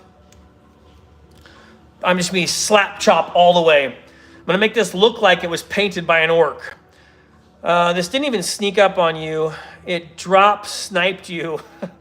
Boom, all at once. No, that's fair. 2 broke for my first army. I'm sorry to hear that, man. Big stomp, you're right. If Riker ends up liking the orcs, let us all know. A lot of us folks have those orcs. Some could mail you our orc leftovers. Oh, that'd be cool. Yeah, you know what? I will keep updated on that. So as I introduce him to the game board, I'll just shoot a couple of videos and like let you see the progress. And like, yeah, you can I'll even just get his straight up reaction when I like finish painting one of these things, and then you can look at that and see. Sometimes it takes him a couple days to actually merge into liking something, like, getting him to play Marvel Crisis Protocol with the miniatures. It took him a little bit, and then he started kind of playing those stories out in the garage. But yeah, I will start recording it, and then yeah, I don't know if people have orcs and they don't need them. I would not turn away. I would not turn away excess Warhammer miniatures. So I appreciate that. Thank you. See, might be fun to have a mob of orc boys from all over the country or world. I mean, that'd be cool. Yeah, that would be really cool. I appreciate the offer. Thank you. They're still Space Marines. They're just aligned against the Emperor. Hey, that's fair for a heretic. 3 trucks, 1 battle wagon, 9 war bikes, 1 Stampa, and warbirds on trike. Okay, and the dragster and 1 other I can't think of the name of. That's cool. And Death Guard are Chaos Marines. Okay, thank you. Are those the same as the Plague Space Marines? Those are the ones that come in the kill team, like dual box with the Ultramarines. Whatever that box is, if those are the Chaos, if those are the Death Watch, am I saying that right? Death Guard. If those are the same ones, okay, then I think I know what you're talking about. That starter box, by the way, I really like it. It is such a solid starter box for the game because those 2 armies are so easy to understand. I'm so glad that they put those together as the starter, because I was already thinking like, it's really hard to teach a new person how to play the game when there's 10 units or sometimes 11 units. And then like some of the units, like for example, the Death Guard, Death Guard, the Death Corps guys, the Veteran Guardsmen, there we go. That army is kind of complicated, right? With its like orders that it gives out per turn. And I've tried to teach people how to play Kill Team a couple times. And I figured like the orcs are simpler, so I just give them the orcs. But then I had the thought, you know what? Actually, some elite teams would probably be better. And so I started picking up the Wrecker crew because it was an elite team, because my store didn't have the that 2-pack in, like the Ultramarines versus the Plague Marines. But I suspected before I even got it, I was like, you know what? I bet they picked those 2 teams because they're super easy to play, because an elite team would only have 6 or 7 guys, and that's probably simpler. And when I actually got it open and saw that they had like a cool little booklet with all the cards and like an area where you can put the tokens, I was like, it's like a starter box. It's perfect, right? It's like a real starter box, because so many of these starter boxes for war games are like the Cyberpunk game. And that game was really frustrating to try and learn, because you got to learn the whole game before you can really start playing. And then I tried to like teach it to my son, but I wasn't even including the equipment rules, and it was already like 1 turn took like 2 hours just trying to like, but how do we do this? But how do we do that? But it's just so complicated. I love that 40K starter box, because my son was able to teach his uncle how to play in 1 evening. It still took him like 4 hours to get through the game, but they finished a game. My son's uncle won while my son was really trying. That was such a good starter box. Sorry, I'm rambling on.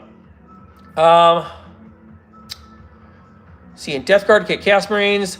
I'll play if we can work out timing. I'm Eastern Standard Time. Okay, cool. Pendragon, I mean, oh, that would be cool. Well, Beacon, you're in our Discord. So, I don't know, message Bob. That'd be, yeah, he's... And if you don't mind being on like a live stream, I think Bob actually wants to do recordings with it.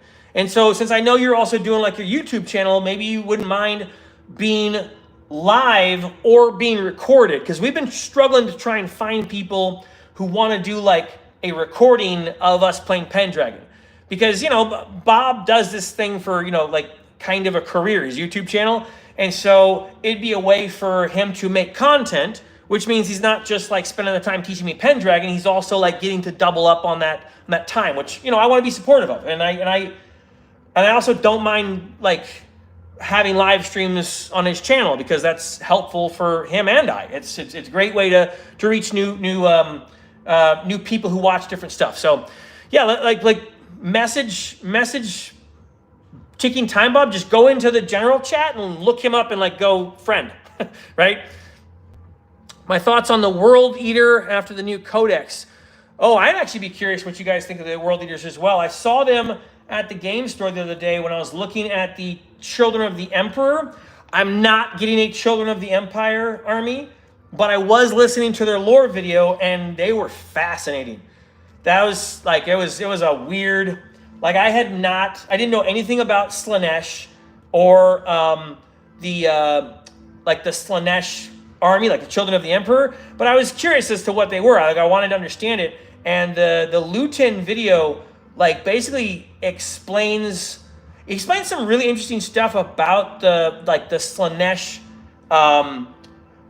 Basically, the way that 40K chooses to represent that organization.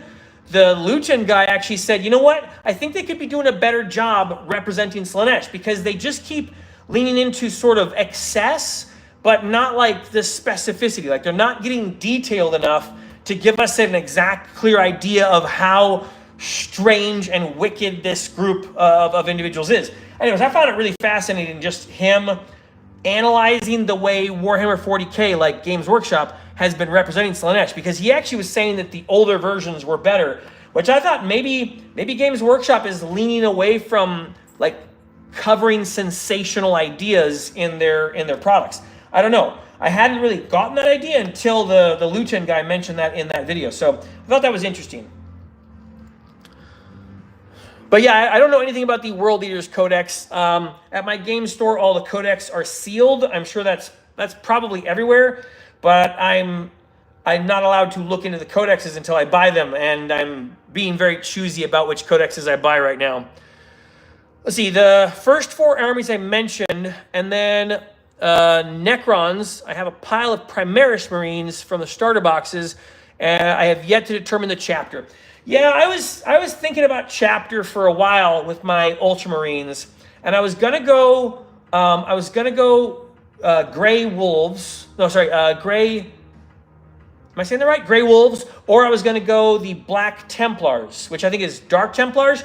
Anyways, I was gonna go with like, I might be saying it wrong, but basically the ones that got like stranded for a long time and then eventually caught up with all the other Space Marines. I kind of liked their story. I think it was the Dark Marines.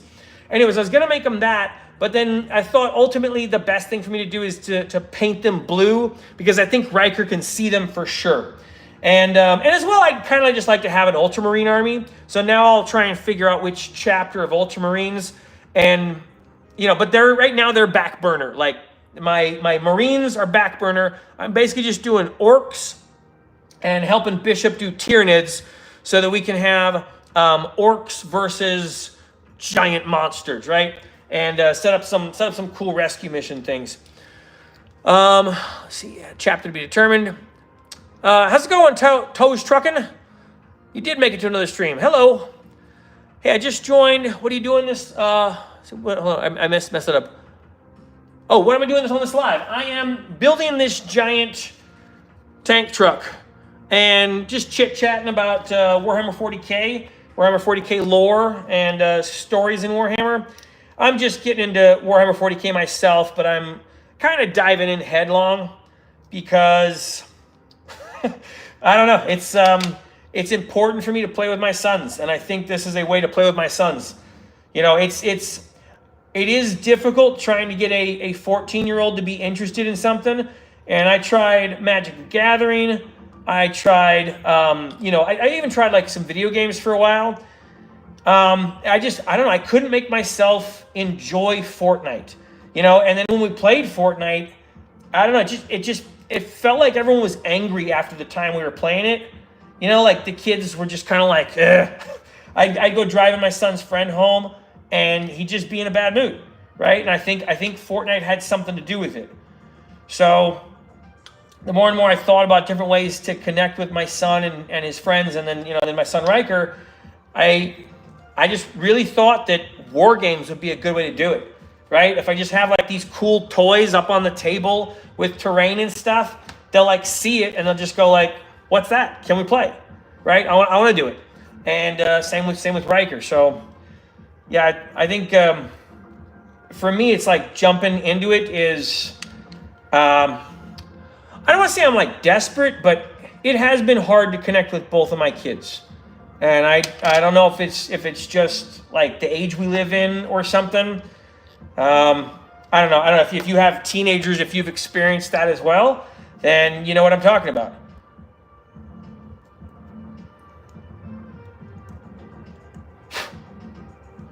They really got that sprue into a crack there. How's it going? Sunsets for Life. Black Templars is one of the chapters I've been debating. Yeah, they seem pretty rad, and I kind of like their armor look. I saw a dude paint one of them on YouTube. I don't remember what his channel name was, but he did a really cool paint job with one of them. And he was one of the channels where he used like some hardware stuff, like real chains, and painted it just to make them look totally awesome. And did some cool dry brushing in it as well. I thought his Dark Templars, I thought they were so cool. I was like, oh wow, I kind of want to build that black one, you know. And then I heard the lore of it, and I was also really interested because they sounded really cool. If I'm correct, they also had a big impact on the situation where the Empire was dealing with like orcs. Was it orcs destroying a planet? I feel like it might have been orcs destroying a planet. I don't know. I'm often on a bike ride when I'm listening to the lore, and there's a point where I start to get tired on my bike ride, and like I check out at times. So I have to like go back and hear what I just heard, because like I'm just like, get up this hill. Get up the hill. Let's see. Orc. Indeed. Man, I aspire to have kids that actually take an interest in non-internet hobbies. Okay, I appreciate you saying that. I appreciate you saying that so much, because it's... All right, so, like, my son Bishop painted this. He's 14, right? Because he was into Marvel Crisis Protocol. Now, I sort of messed that up because I lost interest in Marvel Crisis Protocol because I just don't like the way Atomic Mass Games is making their game. And when we bought the Mojo pack and they messed up football, it was such a bummer. I was like, okay, whoever's making like these additional multiplayer packs, they're not part of the A team because they don't know how to design a good game. Because we've tried so many of like the little boss battles and the additional modes, like the Red Skull tank is awful. The Thanos game is awful. All the little multiplayer games they make are not fun. And so I was just pissed, and I was like, dude, I'm spending money on these things to try and get these cool game modes, and the game modes suck. They're not fun at all. And, it wasn't a great thing. But I knew that, here he is. I knew that with him doing this, like painting this thing, and like, look, you can see his freaking eyes. You can't really see it. There we go. He got the teeth and the eyes. Like, he spent 10 or 15 hours painting this thing. Probably more. Okay, and I was like, okay. He will do crafting. He'll do hobby stuff. He says he doesn't like this part. He'll do crafting and hobby stuff, so I can get him to do it. But I just need to find a game that's not going to, like, abuse us. You know, like when we put time and energy into painting Thanos, Thanos can't utterly suck. But Thanos is now a thing where I'm like, he's too expensive to table. on a regular army. He's not good enough as a character, even where he gets like free stone usage. He's not worth tabling because he's too expensive. And his game mode's not fun either. And I was just like, I'm mad that I am painting and building miniatures and spending money on them, and I wouldn't want to play them. So, but yeah, I appreciate you saying that, because it is difficult to get him to not just be doing internet stuff. What time is it right now? It's almost 9. Are you, what you up to? I'm gonna go eat. You're going to go eat? Okay, cool. Go eat. Yeah. Go eat, and then I guess when you're done, you want to play Witcher? Yeah. And your brother, all right, well, I'll probably play a little bit of the bolt rifle game with him. Okay. I'll wrap up here in about 5 minutes, and then I'll see if he wants to come downstairs with me and watch me play bolt gun. Sounds good. Okay. Ultramarines are a good option. Players tease about being blueberries and Smurfs. It's good neutral. Good-natured, heroic, tactical, Greco-Roman aesthetic, great leadership in the Death Watch. Okay, yeah, that's kind of the sense I had about it. It's like, hey, it's a cool good guy army, right? And you get to lean into we're gonna destroy the heretics, because it's fun. I don't know what it is, but I didn't understand it until I understood a little bit of the lore, and then I was just like, oh yeah, absolutely, destroy these heretics, these demons from hell. I don't know. I kind of love leaning into the Ultramarines and the agents of the Imperium, agents of Imperial agents. Same thing. I kind of like the idea of the Inquisitors and the Adeptus Mechanicus. I don't know. I'm definitely falling into a great interest in the Warhammer 40K lore. So I did not get it until my friend Rodney convinced me that the orcs were basically like Lost Boys, where they just make garbage and have faith that it works. And I was like, what? No, that can't be. I was like, are you serious? That's not the way it works. And then I listened to like the lore video. It didn't get to that part until like an hour and a half into the lore video, because I was really just looking for it to explain that part. And an hour and a half in, it was basically explaining that they're just strapping together like all this gear and like stuff and having faith that it works, and then it does. It's like, that's really cool. And I thought it was so interesting that it actually informed me about how I would want to build an orc army if I wanted to build an orc army. And then suddenly I started thinking about how, like, over the last week or so, I've been thinking about how the orcs are kind of like Riker. Like he kind of acts like a little orc all the time. And I think just kind of settling into it, I was like, I might be building the wrong army for him to get interested in this game. And that's why we jumped into orcs.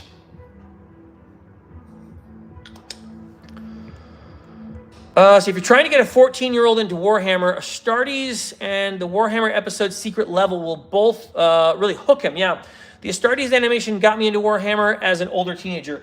Yeah, I showed Bishop the Astartes one. I am pretty sure he dug on it. And I showed he and Landon the Secret Level episode. I really liked that. That was really cool. I watched that with Lex a little while ago, and I was like, man, that was rad.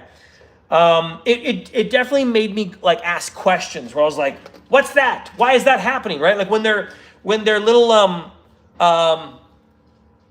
my goodness, what are they called? The scripts, the rites that they write onto the seals, basically like those little prayers, right? So they have those prayers, and there's a point where they're about to jump in the hole, and they burn off, and I was like, what? What is that, right? And then I knew about it later.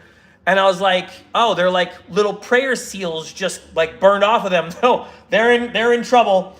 Right. And that was really interesting. I thought I'm talking about the Secret Level. The Astartes one, there's so much stuff that I just don't understand in that video. And I even watched a video of a guy explaining what happens in that video. And there's still stuff where I'm like, what's in that ball? What's in that ball?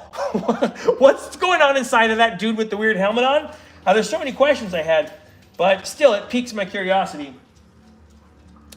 The Warhammer cinematics in general will do the trick. That's a good point, and I have thought about that. But I also figured, like, if we just got playing this Space Marine game, that might get both of my son and his friend interested in, like, the Warhammer thing enough that if I have this stuff on the table, like, my son Bishop is already interested. Like, he's interested in playing war games. He's interested in, like, building the stuff and painting the stuff. But, like, most of his friends aren't really that interested.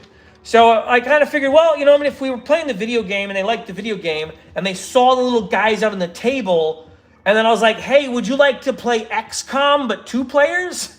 Right? Because it's basically XCOM but 2 players. Then I figured, like, all right, that might work. I think I actually want to put the wheels backwards on this one. Let's see how it sits. I kind of like the chunky ones in the front, but I might even do a mismatched because, you know, who cares? I kind of like that. Yeah, you know what? That actually works. It doesn't, yeah, you can still, it still hits the second one. Okay. I think I like big one in the front, little one in the middle. And because I think it's not actually technically little, it's just a rounder tire. It's like a little bit smaller, like this way. Okay, for whatever reason it looks smaller. I kind of like the aesthetic of it in the middle with a big chunky one in the front. All right, let's see. Reply to Bob on Discord. Cool, thank you, Bacon. See if we can't work out the timing. That would be awesome. Happy to be recorded, no worries. That sounds good. Thanks, cool. Should watch Hell's Reach with him too. Okay, what's Hell's Reach? What is that? I know nothing about this. I'm gonna write it down on this. Is this like a fan film or something? Hell's Reach. I'll look that up. Red Hulk looks good, man. Keep it up. Hey, someone liked your paint, Bishop. All right, let's glue these on. Purity seals, yeah. No, bolt gun is so good. I had a lot of fun with it. Bacon, I assume you've played like shooter games back in like the 90s. When I was playing bolt gun, I was like, it was just intense feeling of playing a 90s shooter game. Like it felt like Rise of the Triad a little bit, and a little bit like Doom, and a little bit like Dark Forces. I was big into a bunch of different first-person shooter games back in like the 90s. And when I played Dark Forces, it was one of the coolest things ever to be playing a Star Wars shooter game, like just to be in the world of Star Wars, you know, while like, you know, pew pew pew, you know, like it was so cool. And anyways, playing the bolt gun game, oh man, the feel of the gun, like just you know, where you're like pop pop pop pop pop, you know, and like I'm playing it on the PlayStation, so it has like that vibration. It has a really good pop to it. And then when it just blows apart average dudes, but you're still getting challenged by those big yellow guys in the beginning of the game. Oh man, it was so solid. And then it had like the secrets, right? It had like old 90s secrets where I'm like, I see something up there and I'm like, crap, how do I get up there? I don't know, it felt really reminiscent of an old game. Like the developers of that game knew what old games felt like, and they really designed a 90s shooter in a way that was like, it felt new too, right? Because it had like the verticality, like there's a lot of those 90s and like early 90s and maybe late 80s shooters where like you're just doing this basically, like even Dark Forces, like you can look up, but it's like it's barely, and like the whole parallax. Anyways, so it feels like a modern old school shooter, and I thought they did a really good job of that. You know, there's a few mechanics like the auto targeting chainsaw that like that's obviously a newer like mechanic, but it still feels great. And I love the way it plays out. So yeah, I've been really having fun with that one. Man, no one talks about Rise of the Triad anymore. No, it was one of the first ones I played where it was like, it was almost like Mortal Kombat. Like these were they looked kind of like real people, you know, like because it didn't look like oh my goodness, the Germans from Wolfenstein, like, and it didn't look like the demons from Doom, because those look a little cartoony. But Rise of the Triad looked kind of like Mortal Kombat, where it was like, that looks like a real person, almost like Tex Murphy, you know, like one of those old games where they had like video footage, anyways, the people in that game like moved in a weird way, and like when you blew them apart, it was like, whoa. So yeah, the game always stood out to me. Hell's Reach is a fan series based on one of the novels. It's about the Black Templars, an Imperial Guard defending a hive city from orcs. It's sick. Okay, so is it on YouTube? How do you find it? That sounds pretty cool. And is it like is it well made? Like are the special effects good, or is it kind of meh? Like, do you need to be okay with bad special effects? Like, is it like watching a Sci-Fi Channel production? Because I would probably get into that. I just don't know if my son would. He's a little bit critical of special effects. Like, he refuses to play old games. He's such a snob. All right, we are on to the main cab now.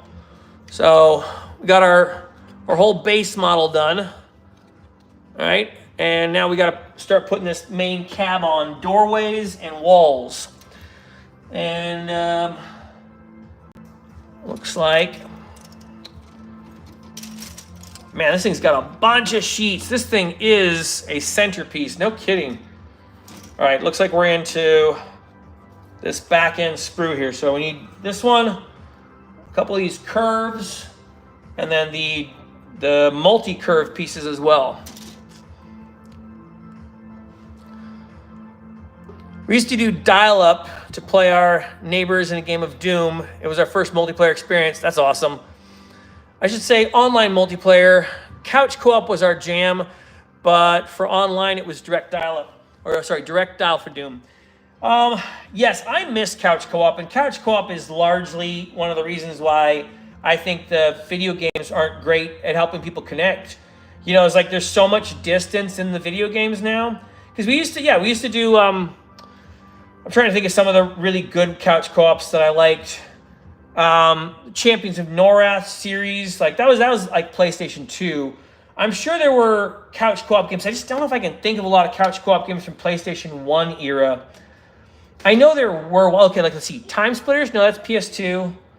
I think PS2 was like a highlight era for couch co-op games. Like there were so many like Hunt of the Reckoning type games.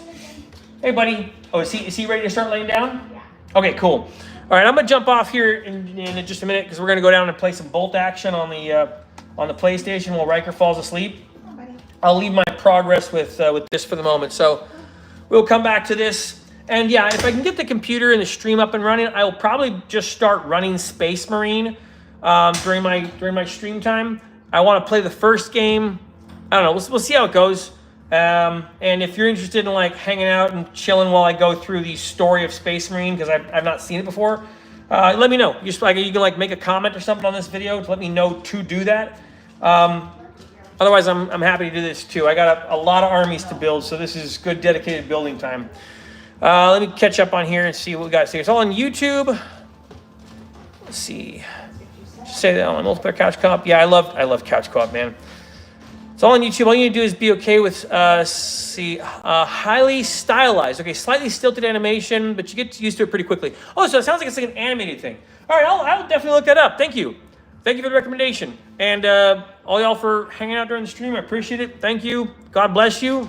Have a good night. And we'll either come back next week with some more building or Space Marine. I'll get started getting ready in case it's Space Marine, but we'll see how it goes. All right. God bless you. Bye-bye.